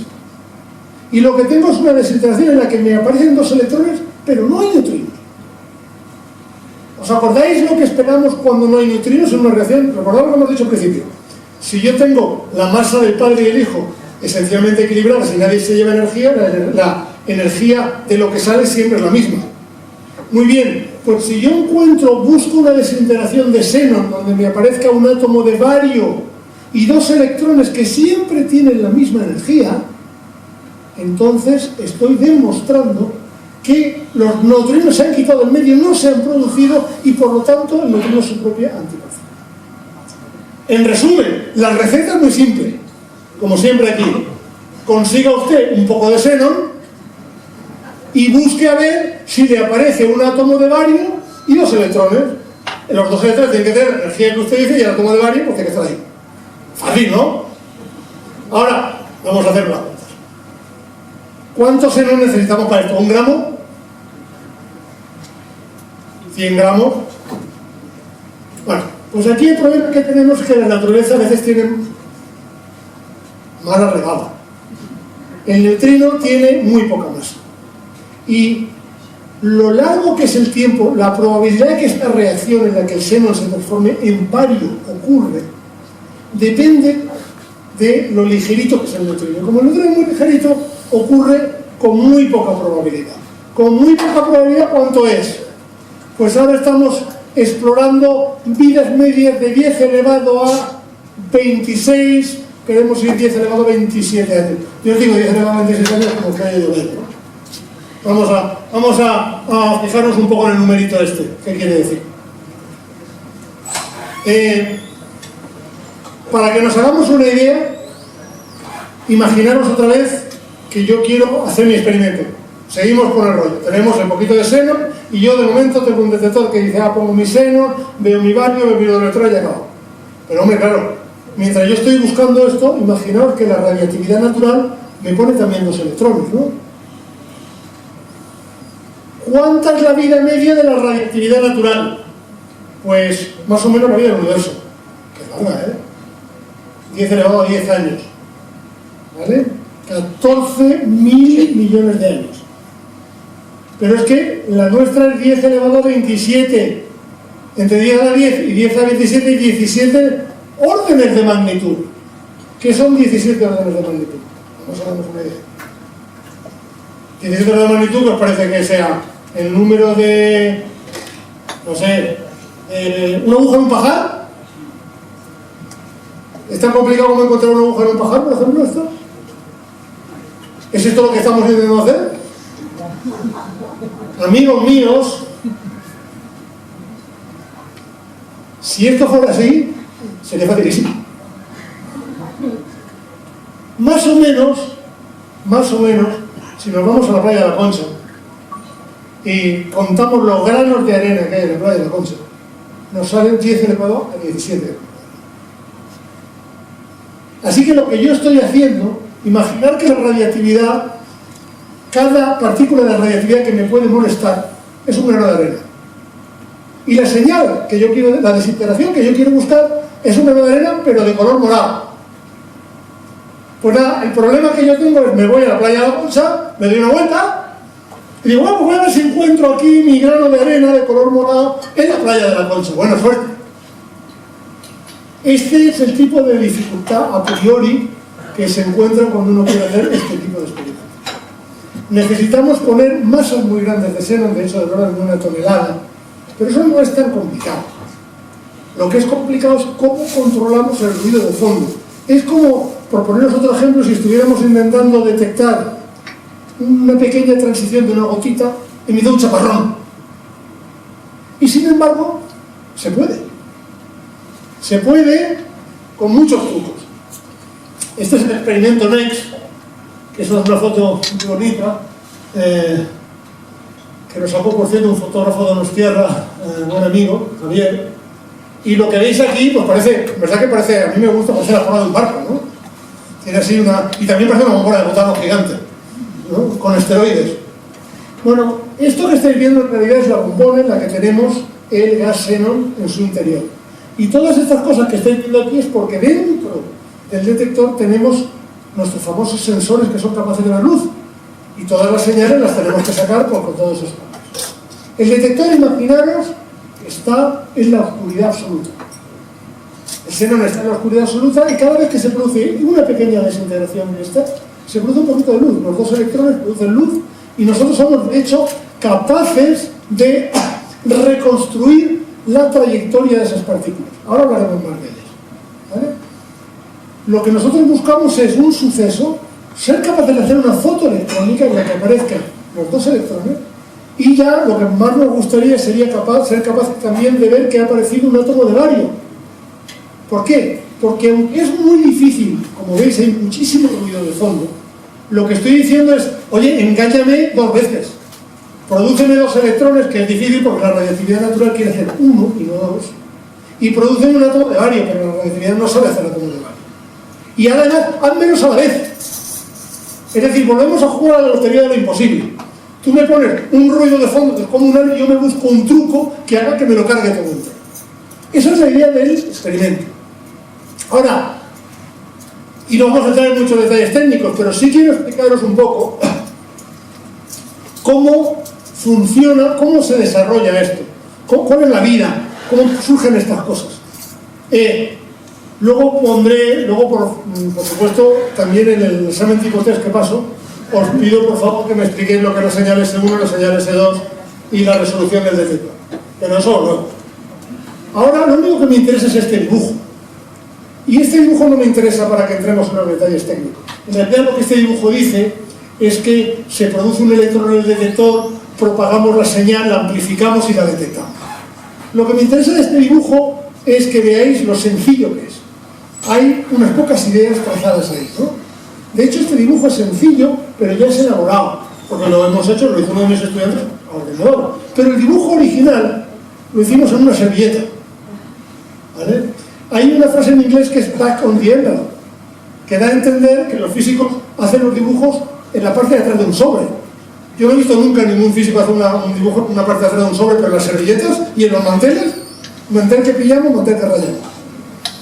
Entonces, en una servilleta hay un dibujo hecho en Berkeley hace aproximadamente 12 años, en una reunión con mis 2 grandes colaboradores americanos, en los que básicamente pues, inventamos esto, damos por decir, mira, si hacemos esto y tal igual, a lo mejor nos puede funcionar. Así que en ciencia hay un momento de creación, hay un momento original, hay un momento muy prístino en el que dibujas un churro de un papel y te convences de que esto puede funcionar. Ahora le echamos unos cuantos años de desarrollo y nos encontramos con esto 5 años después del dibujito de la novela. Y ya veis, o sea, por aquí hay un detector, hay cables, hay tecnología, y hay un estudiante de doctorado al que le han dicho, tú vente a trabajar a esto de los neutrinos, es estupendo, te vas a hacer rico, te vas a hacer famoso, vas a vivir una vida de Maracaibo, vas a ganar un salario fantástico y tal. Y aquí tienes al estudiante de doctorado que te pego trabajando, oye, yo quiero hacerme rico y famoso, yo quiero que me den el premio Nobel. ¿Engañas a la gente con el premio Nobel? Es que es un truco fantástico. Venidos chicos que 20 años usando el premio Nobel y se lo mete todo el mundo. Luego vienen y lo repiten. Claro, de aquí seguro que saco 2 o 3 estudiantes. Esto bueno, no lo contéis a nadie, porque el premio Nobel es dificilillo. Porque es así como yo me gano a los estudiantes. Pues, premio Nobel y tal, que me lo van a dar. Y ahí lo tenéis, ¿no? Bueno. Pasan otros 10 años más y es el mismo tío todavía no le han dado el premio Nobel y ya está más mayorcico. De hecho, este es mi colaborador Francesc Monraval, que iba a venir hoy, pero no ha podido. Empezó como mi estudiante de doctorado, es el coordinador técnico del experimento y ha hecho la carrera entera, toda su carrera entera de un físico de primera división trabajando en este detector. Es decir, esto que nosotros hacemos es invertir la vida en ello. ¿Vale? Este es el... Antes de que podamos empezar a hablar, faltan otros 10 años. O sea, que este es un problema que tengo yo con el rollo de los premios Nobel. Que, premio Nobel, y luego te llegan el día siguiente y dices, ¿qué? ¿Tengo el premio Nobel ya? Oye, ¿para cuándo el descubrimiento? Perdona. Estamos a mitad de camino de poder estar en condiciones de responder a la pregunta. Luego la naturaleza nos dirá sí o empieza a freír monas. Nos quedan 10 años aproximadamente para realmente estar en condiciones de tener una posibilidad de hacer el descubrimiento. Otros 10 años, es decir, lo que le costó a Ulises ir desde Ítaca a hacerse la guerra de Troya y volver, fueron 20 años. Este tipo de apuestas se miden en viajes a Ítaca. Te vas, te haces la guerra de Troya, vuelves y a ver si suerte está Penélope todavía esperándote. 20 añazos. Este tío dentro de 10 años da 45 tacos, y yo no quiero decir los que tendré yo. Pero así lo hacemos. Y no es que seamos tontos, lo sabemos desde el principio. Esto me interesa explicarlo. Me interesa que se comprenda que la ciencia tiene mucho de juego y es muy serio. Nosotros aquí ponemos la vida entera. Y como ponemos la vida entera, nos podemos tomar un poco a broma nosotros mismos, porque para eso estamos poniendo la vida entera. Entonces, en cierto sentido, esto es lo que queremos hacer. ¿Por qué tú cuesta 20 años? Empezamos en el prototipo, esto cuando Francés era joven, ahora ya está talludito. El año que viene estamos aquí, dentro de 10 años que estará el hombre ya mayorcete, y yo nos digo, estaremos aquí. Y a lo mejor aquí tenemos una cierta probabilidad de descubrir que el neutrino es una antipartícula, pero mirad qué cosa más bonita mientras tanto. Fijaros, os recordáis lo que os he dicho, el neutrino, lo que estamos buscando tiene que ser el proceso en el que los dos neutrinos se han quitado del medio. Pero hay otro proceso un poco más fácil, que es en el que se producen los dos electrones y los dos neutrinos. Ese proceso es muy raro también, pero no tan raro, y ya se puede detectar con nuestro detector de hoy en día. Detectar ese proceso es muy bonito y es una manera de asegurarnos que vamos por el buen camino tecnológico, somos capaces, porque se parece mucho a otro. Y estos sucesos salieron de la cocina hace menos de un mes. Estos son datos reales que vienen de Canfranc. ¿Y a vosotros, pues, qué os parece esto? Un espagueti con un par de bolas de carne, ¿no? Pues eso, un espermatozoide con dos cabezas, un brazo de un pulpo. Pero, ¿estáis de acuerdo todos conmigo que veis aquí una bolita y aquí otra? Aquí una bolita y aquí otra. Pues esto es lo siguiente, se producen dos electrones en la cámara, nada más. Un electrón se propaga como un loco, a lo largo va perdiendo energía a lo largo del camino por la cámara, hasta que cuando ya le queda poca energía la pierde toda de golpe. Y lo que veis en colores es cuando el tío va dejando poquita energía, y de repente deja toda su energía. El otro hace lo mismo hasta que también se envuelve un pepenazo. Este otro hace lo mismo. La señal que nosotros caracterizamos, estos son datos reales, lo que viene del detector, dos electrones son precisamente esto, una estela con dos bolas ahí. La radioactividad solo tendrá una bolita, no dos. Y por tanto, acabamos de detectar el proceso permitido, estamos preparando nuestro artículo muy contentos, de hecho hemos publicado unos cuantos ahora últimamente, y esto nos dice que la primera fase del viaje a Ítaca ya hemos hecho. Ya hemos ganado la guerra de Troya, vamos. Solo hay que volver a casa. Por el camino, esto es una foto del detector, os diría que estáis invitados, pero algunos ya habéis venido. O sea que los que todavía no habéis venido, estáis invitados. Algunos, unos cuantos, ya habéis venido y habéis visto el laboratorio y podéis certificar aquí que no me estoy inventando todo este rollo, que si no otros dirán que son fotomontajes, ¿no? Que Photoshop y tal, pero no. Tengo testigos que lo han visto. No quiero concluir sin hacer otro pequeño detour. Porque siempre que cuento esto, lógicamente va a haber unos que dicen, sí, bueno, tíos, 20 años ahí, dale que te pego, no tengo para arriba, no tengo para abajo, ¿y esto para qué sirve? Con el hambre en el mundo, etc.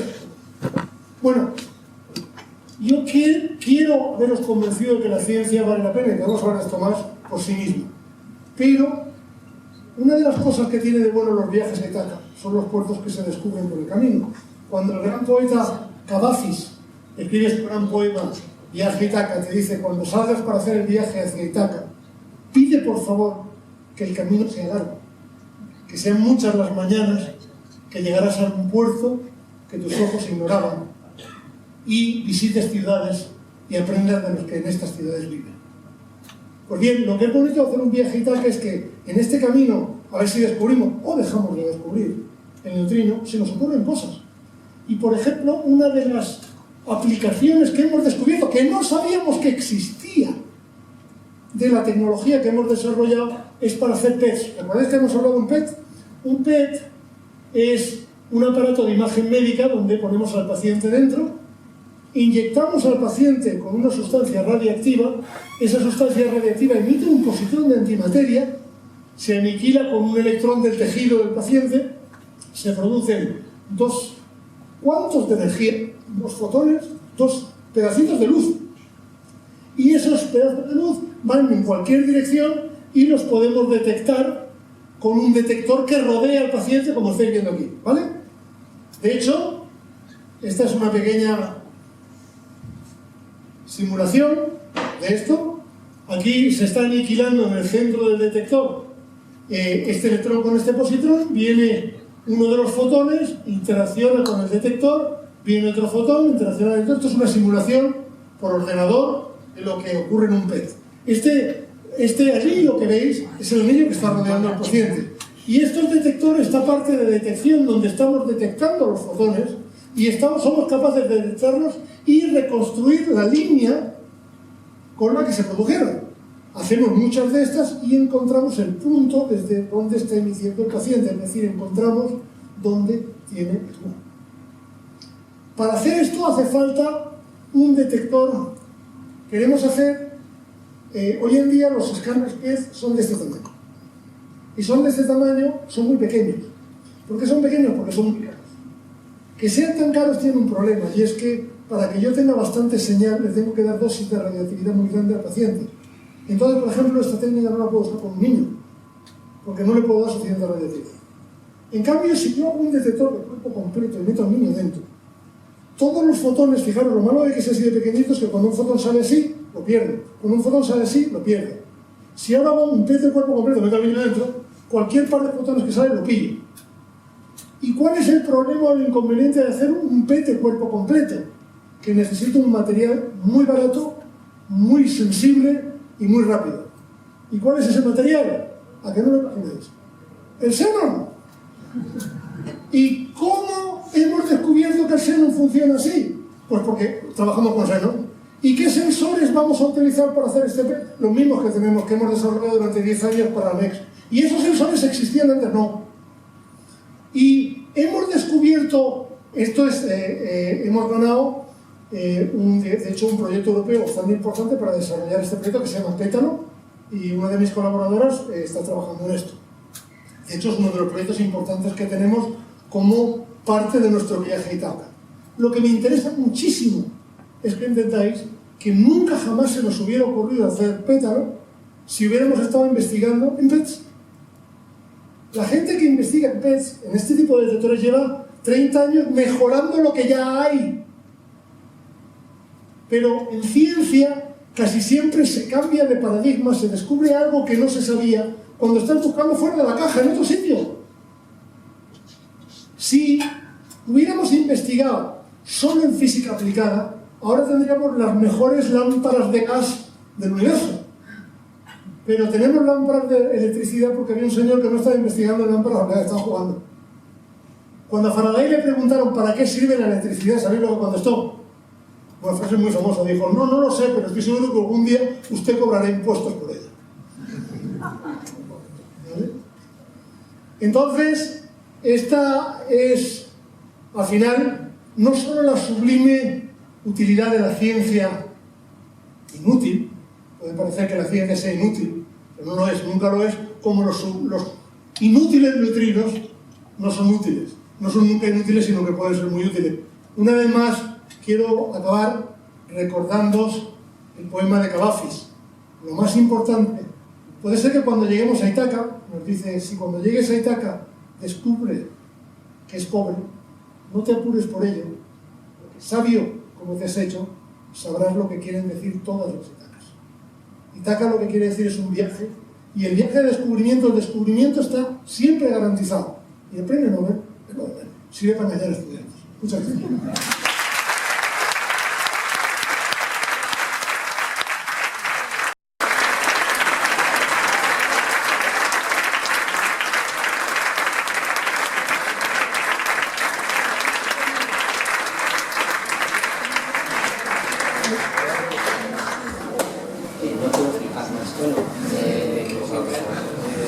Entonces, bueno, como siempre, tenemos turno de preguntas, tenemos un micro disponible.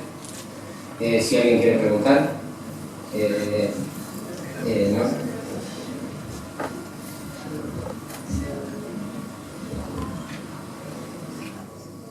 A ver, has dicho que lleváis 70 años buscando señales y no encontráis ninguna, ¿no? Y que es un poco raro. Pero considerando los pocos planetas que hay en el universo y la poca vida que hay en cada planeta y su distancia entre cada planeta, 70 años no es muy poco la escala del universo para preocuparse. Gracias, jovencito. Me encanta que me hayas traído fantásticos niños de 15 años. Qué listos son, ¿eh? No pensé que mi hijo que venía aquí a hacernos un pequeño extra para animaros a hacer preguntas. No estaba preparado. Bueno, la pregunta de Héctor, Dios mío, porque efectivamente cuando uno se pone a hablar de si encontramos o no de civilizaciones extraterrestres, lo que hay que jugar es con la famosa ecuación de Drake. Drake, el nombre en inglés significa dragón, la ecuación del dragón, ¿no? Aunque el que la propuso era un astrofísico también se llama Drake. Lo que dice es lo siguiente, que, hombre, podría resultar, vamos a ver, voy a calcularme la probabilidad de tener una civilización. Pues hombre, el número de estrellas que tenga la galaxia. Empezamos con un número muy gordo, ¿no? 100.000 millones. ¿Recordáis? 100 millones. Ahora, esto hay que multiplicar por la probabilidad de que haya un planeta en la estrella. Hasta hace poco se creía que había muy pocos planetas, pero no esto. Hoy en día sabemos que hay planetas en casi todas las estrellas. Entonces, la cantidad, esto es una cosa que no se sabía hace 20 años. Hace 20 años no se sabía, de hecho, si había algún planeta, algún sistema solar fuera de nuestro. Pero ahora se ha descubierto por miles. Sabemos, por lo tanto, que el número de sistemas solares es muy grande. Vamos a decir que un 10% por lo menos. Por tanto, de 100.000 millones ahora tenemos 10 millones. Ahora, el planeta tiene que estar bien, ni muy cerca. Mercurio, nos freímos, y muy lejos, Marte, ya se puede frío. Vamos a decir que es otro 10%. Ya, en lugar de 1.000 millones, tenemos 1.000 millones. Ahora bien, en este planeta que es ideal para la vida, tiene que haber surgido la vida. Y aquí tenemos el primer problema, no tenemos ni idea de cómo surgió la vida. Sabemos que si ponemos sopas de componentes orgánicos y hacemos electricidad y hacemos un campo, producimos aminoácidos, pero nunca hemos sido capaces de generar vida a partir de no vida. Por tanto, no sabemos la probabilidad de eso. Por lo tanto, le puedo poner un 10% o le puedo poner un 100.000 millones. Podría ser, este es el primer eslabón débil de la cadena de Drake. Podría ser simplemente que la probabilidad de producir vida es tan baja que en efecto es un milagro, ¿por qué no? Y ha pasado solo una vez y la Tierra y Dios dijeron, la dijo, hágase la vida, y ya no vamos a ningún sitio más. Sospechamos que no. Sospechamos que la vida no solo es algo corriente, sino que es como un virus, como una epidemia. Allá donde puede surgir la vida, creemos que surge. Pero no lo hemos mostrado. Uno de los intereses que tiene mucha gente se pregunta, ¿para qué sirve ir a Marte? Una de las cosas por las que queremos ir a Marte es hacer una exploración a ver si hubo vida en Marte. Porque si hubo o hay vida en Marte, es muy diferente que si solo hay vida en la Tierra. ¿Vale? Luego es un número que podría ser, que efectivamente podría no haber simplemente vida, o señales, porque no hay vida, solo hay vida en la Tierra. Después, supongamos que hay vida. Ahora viene otro número que es, tiene que evolucionar vida inteligente. Y esto podría ser otro milagro, porque no tenemos ninguna manera todavía de explicarnos esa transición que nos hace tecnológicamente hábiles, autoconscientes y puñetes. Por otra parte, es que en el planeta tenemos delfines, tenemos ballenas, tenemos, en fin, no sé, los que de vosotros tenéis un perro, estaréis de acuerdo conmigo que los perros son bastante personas, más que muchas personas, ¿no? No serán estrictamente inteligentes, pero hombre, algo entienden. Es decir, no parece que los distintos grados de la inteligencia, a lo mejor esa transición será también simple, a lo mejor no. A lo que quiero llegar es que la multiplicación de factores es tan compleja que podría ser que la respuesta a por qué no hay, porque estamos solos, y podría ser que la respuesta sea porque no hemos buscado bastante. O podría ser miles de otras cosas. Esa es una de las grandes incógnitas que hacen de este problema un problema difícil de explicar. ¿El contexto de pregunta? Más preguntas. Hay varias. Sí, Chris. Hola. Bueno, ahora acabas de decir que hace unos meses habéis tenido un resultado en un estudio de Montones que os da ánimo porque, bueno, vuestros directores son capaces de encontrar lo que vosotros queréis. Y mi pregunta es, ¿qué es lo que hace falta? O sea, ¿cuáles son en los siguientes 10 años del viaje en Pega que cuentas, en qué es lo que tiene que cambiar vuestro experimento? ¿En la cantidad de xenón, en los detectores? No sé, ¿en qué tiene que cambiar vuestro experimento para que el doble beta aparezca? Si me oye el director de Canfranc, directamente te invita al comité científico. Tenemos un comité científico que sigue nuestro progreso, pero generalmente no hace las preguntas tan bien articuladas. Esta es una pregunta muy precisa y muy bonita. Hay muchas cosas. Hay dos tipos de cambios. Lo que llamamos cambio incremental y lo que llamamos cambio disruptivo. Y como siempre, este es un viaje, no sabemos cuándo va a llegar antes. Nosotros probamos siempre, intentamos, como cuando uno invierte en bolsa, intentamos invertir en valores seguros e intentamos que una parte de las acciones vayan a cosas completamente locas.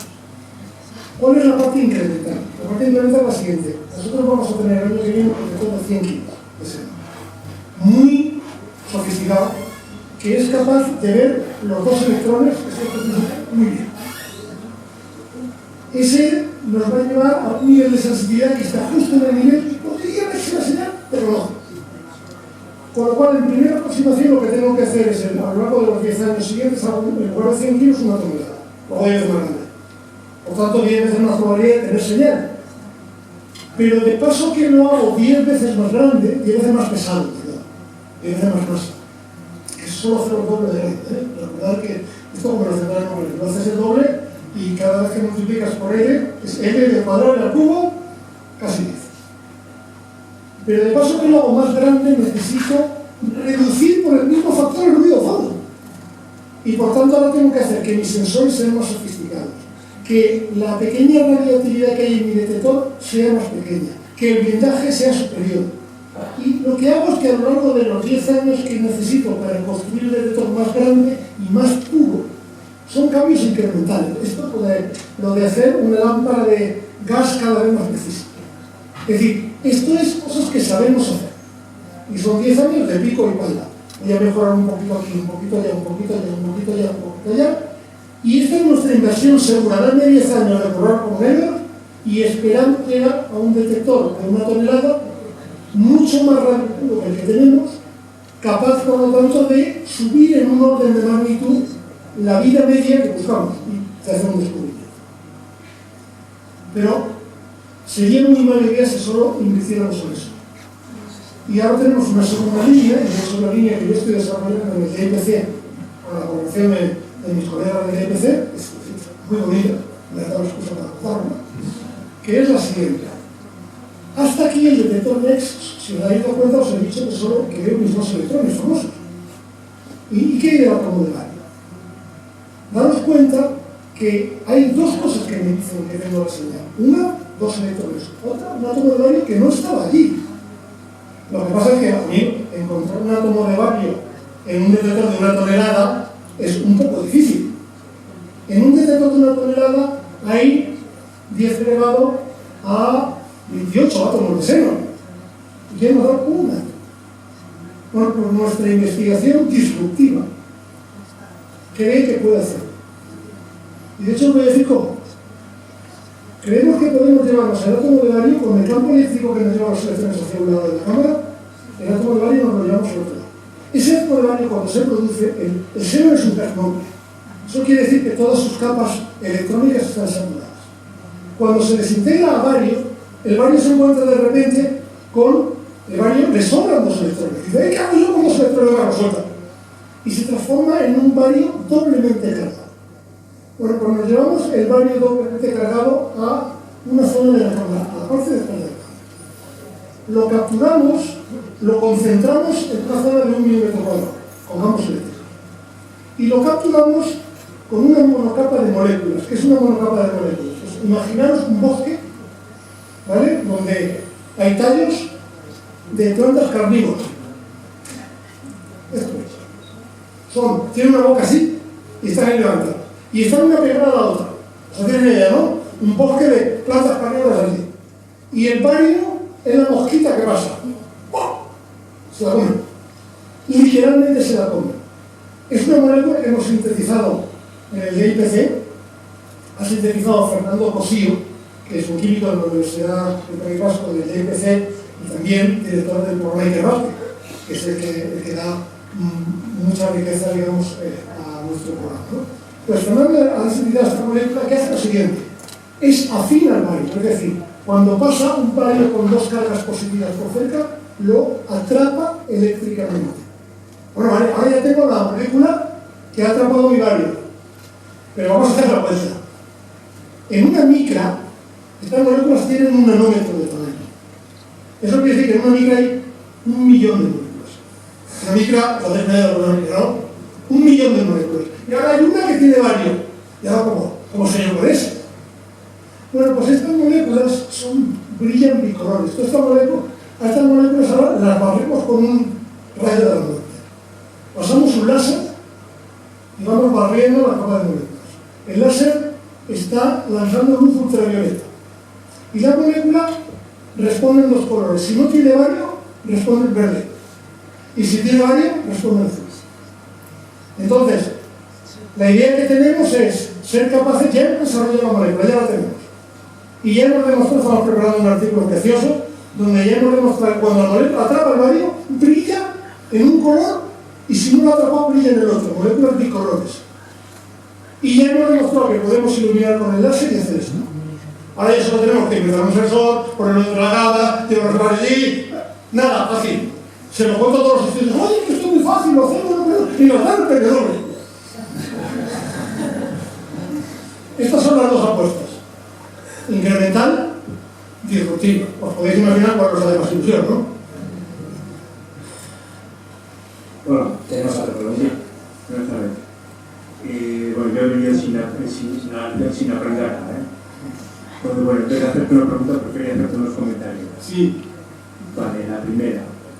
No tuve la oportunidad de estar en la presentación final en su día, pero si fue la de hoy, chapeau. Fue mucho mejor, claro. La segunda, creo que has puesto un título bastante sugerente a la presentación. Yo añadiría, y después de lo de hoy, a ver a quién no le gusta la física, ¿no? Y para terminar, no sé si se me oye bien, has hablado de Ítaca, creo que tienes un hijo, se llama Héctor. Se ha cortado.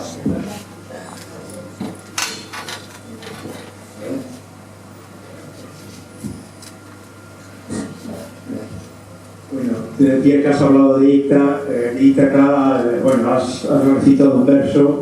Creo que tienes un hijo también con un nombre muy particular. Creo que estás a un paso de ser un perfecto filósofo. Bueno, uno de los secretos mejor recordados del físico, los físicos siempre procuramos ir incógnito por la vida, ¿no? Entonces, cuando ponemos cara de aburrido, ponemos gafas gordas, de culo de vaso, y eso es para que nadie descubra que esto nos gusta la poesía, no nos gusta tener.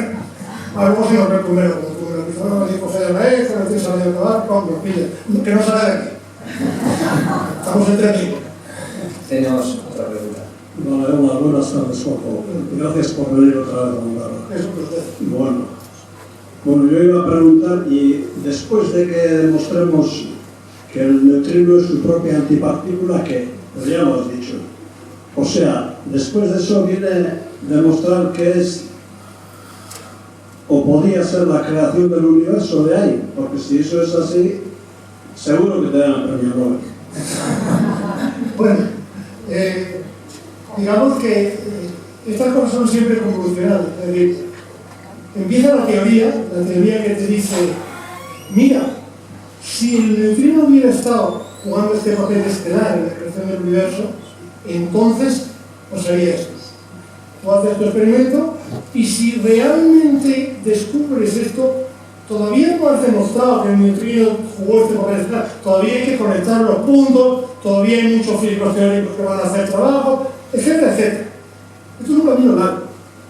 Y una vez más, volviendo al tema de los premios Nobel, porque me interesa un poco que entendáis cómo funciona la ciencia. No somos los únicos que estamos buscando este experimento. Nosotros tenemos este experimento de cero en España. En Italia hay otros dos grandes experimentos en un laboratorio similar al de Canfranc, pero mucho más grande, ¿cierto? En Gran Sasa. Y ellos utilizan cristales de germanio, en lugar de utilizar xenón, usan unos germanio y otros telurio. Y en Japón tenemos a los japoneses buscándolo con xenón también, pero con un detector, o sea, con el detector este gordo superfabricante, con un detector de este tamaño. Hay muchos grupos que estamos intentando descubrir lo que está pasando. Y cuando nos vamos a los ministerios, les decimos, oye, que nosotros sí que lo vamos a hacer, y al enemigo ni agua y tal. Pero bueno, esto es porque tenemos que convencernos de la verdad de basta. En realidad, todos los científicos al final, aunque parece que compiten, trabajan juntos. Es decir, esto nosotros lo vemos en el fondo como un ataque grande, global, de toda la ciencia de la que disponemos en el planeta para intentar responder esta pregunta. Si respondemos esta pregunta, habrá un ejército de teóricos que trabajarán para intentar afinarlo. Y así es como funciona la ciencia. Fijaros que los premios Nobel son como guinditas. Como esto para entretener, esto para que salga la noticia, esto para que tengamos algo de que hablar. Pero no es menos. Nadie se acuerda de si a Faraday le dieron el premio Nobel o no, pero el hombre descubrió la electricidad. Es decir, lo interesante de la ciencia es lo que nos transforma y lo que nos hace entender la naturaleza. Ahora, si me dan un apoyo, no. Vale, gracias. Bueno, la siguiente, esta pregunta que voy a hacer ahora ya es la tercera vez que la hago. Precisamente el mes pasado estuvo aquí un astrofísico y tú has sacado a colación pues, la galaxia de Andrómeda. O sea, que el universo se está expandiendo rápidamente, según algunos, según otros se está ralentizando. Bueno, ¿cómo puede ser que la galaxia de Andrómeda está a 2,5 millones de años luz y se viene aproximando a la Vía Láctea a razón de 300 kilómetros por segundo? Además, dentro de 5.800 millones, según los astrofísicos, se va a juntar con la Vía Láctea. Y viene, o sea, estamos hablando de una galaxia que tiene 250.000 millones de años luz de diámetro, con 1.000 millones de estrellas, que no sé quién las ha contado, pero bueno, y los planetas que decía ahí el chaval. Entonces, es que me quiero saber tu opinión. ¿Tú cómo entiendes que diga que el universo se está expandiendo cuando viene todo eso y se va a juntar con nosotros? Va a ser la tercera opinión, Estas preguntas, esto es por lo que es bien sabido, se oye en todos los ciclos, oye, si no son de Arroa, llévate cuidado. Estas son las preguntas que se las traen, macho. Prepárate la lección. A ver, una manera de imaginarnos estos es imaginarnos un globo de gas en explosión. ¿Vale? Imaginar que un globo de gas que se está cambiando. El globo de gas se está cambiando, pero es turbulento. El gas es turbulento. Entonces, por un lado, cuando dices tanto, por otro lado, localmente tú puedes tener turbulencias. Y en las turbulencias tienes muy cerquita. A gran escala siempre se está poniendo. O sea, si yo miro entre aquí y aquí, el globo, pero el globo, como es turbulento, hay remolinos y hay pequeñas inelasticidades locales. Entonces, imagínate la galaxia de Andrómeda y la nuestra en distancia cósmica están al lado. Están al lado que es como dije, a ver, ¿cuánto está la Andrómeda de la Vía Láctea en escala global? Pues en escala global estamos hablando de 1 billón contra 14.000 billones. Pues es como si, no creo que la distancia entre tú y yo. Entonces, a esta distancia tan pequeña, cualquier fluctuación local hace que a nivel de la escala global esto se pueda estar acercando, porque es como si estuviéramos al lado. Es como si esencialmente, gravitatoriamente, hay suficiente energía como para acercarme a ti, a pesar de que estemos en un globo que se expande. Por tanto, no hay contradicción, simplemente Andrómeda está muy cerquita, pero que muy cerquita. ¿Vale? Y por supuesto, lo que es interesante es saber qué pasa cuando se da. Bueno, pues seguramente no se da, porque daros cuenta que está básicamente vacía. O sea, que típicamente pasa una a través de la otra y tardan más. Pero bueno, igual no porque dice, oye, ¿qué tal andáis, tío? ¿Qué tal? Oye, llega la hora que llegáis y eso.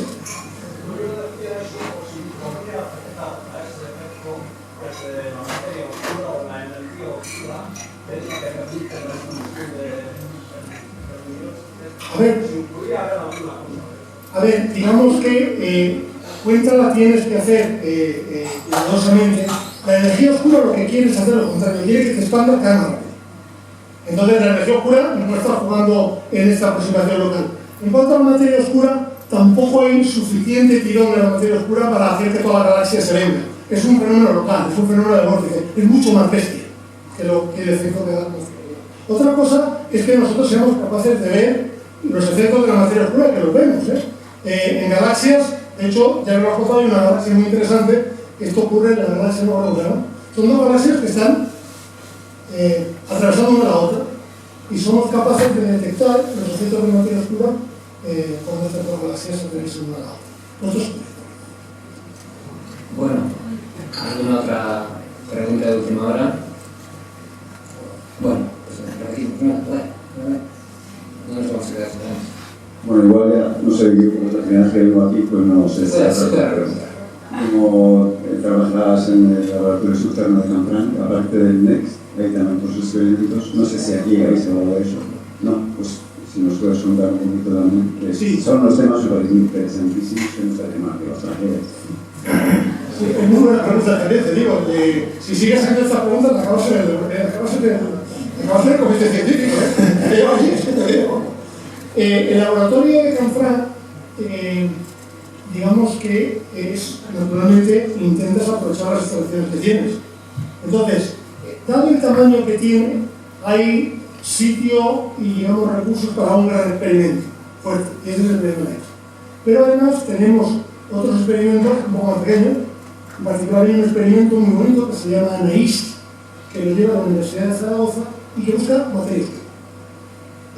Cuando digo busca materia oscura, hay una modulación. Más que tratar de descubrir, este experimento está diseñado más que para descubrir que existe una materia oscura, para falsear un resultado anterior. Es decir, hay un resultado de un experimento italiano que no convence, que dicen, no he visto materia oscura, y no sé qué, no he visto. Nadie ha sido capaz, digamos, de internamente encontrarles un fallo, pero no es nada compatible con otras medidas.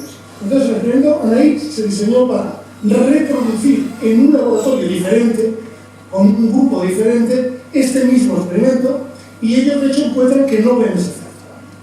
Por lo cual, digamos, el resultado principal de este experimento es que los otros se equivocaban, si quieren, ¿no?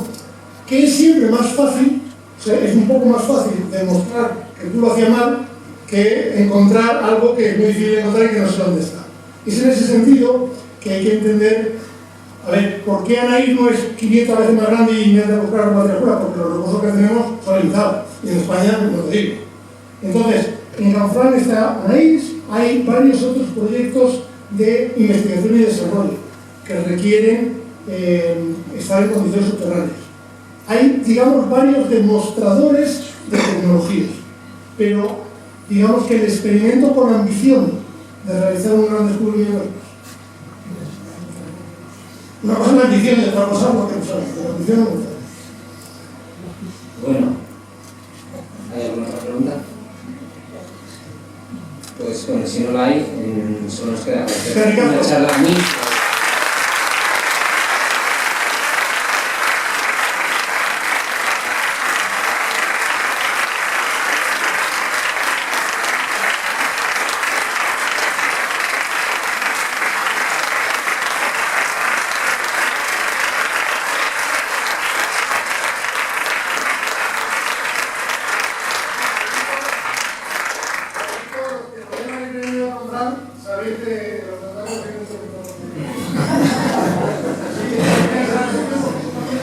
cosas. Y ahora han hecho unos años, para ver cosas. Y ha habido otras cosas hace 10 años hacemos visitas y por viaje, no hay legal. Ahora mismo tenemos el laboratorio topado para todo el verano. Ya no hay sitio. Realmente, los 2 meses de verano ya están cubiertos todas las visitas y eso que hay un miembro del laboratorio que antes se dedicaba a otras cosas y ahora solo se dedica a las visitas.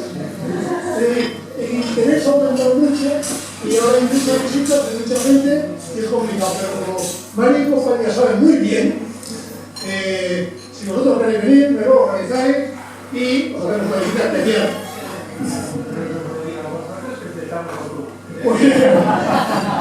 Ya no podemos hacer con verano, pero por supuesto, en septiembre, en octubre, cuando queráis, fletamos el autobús.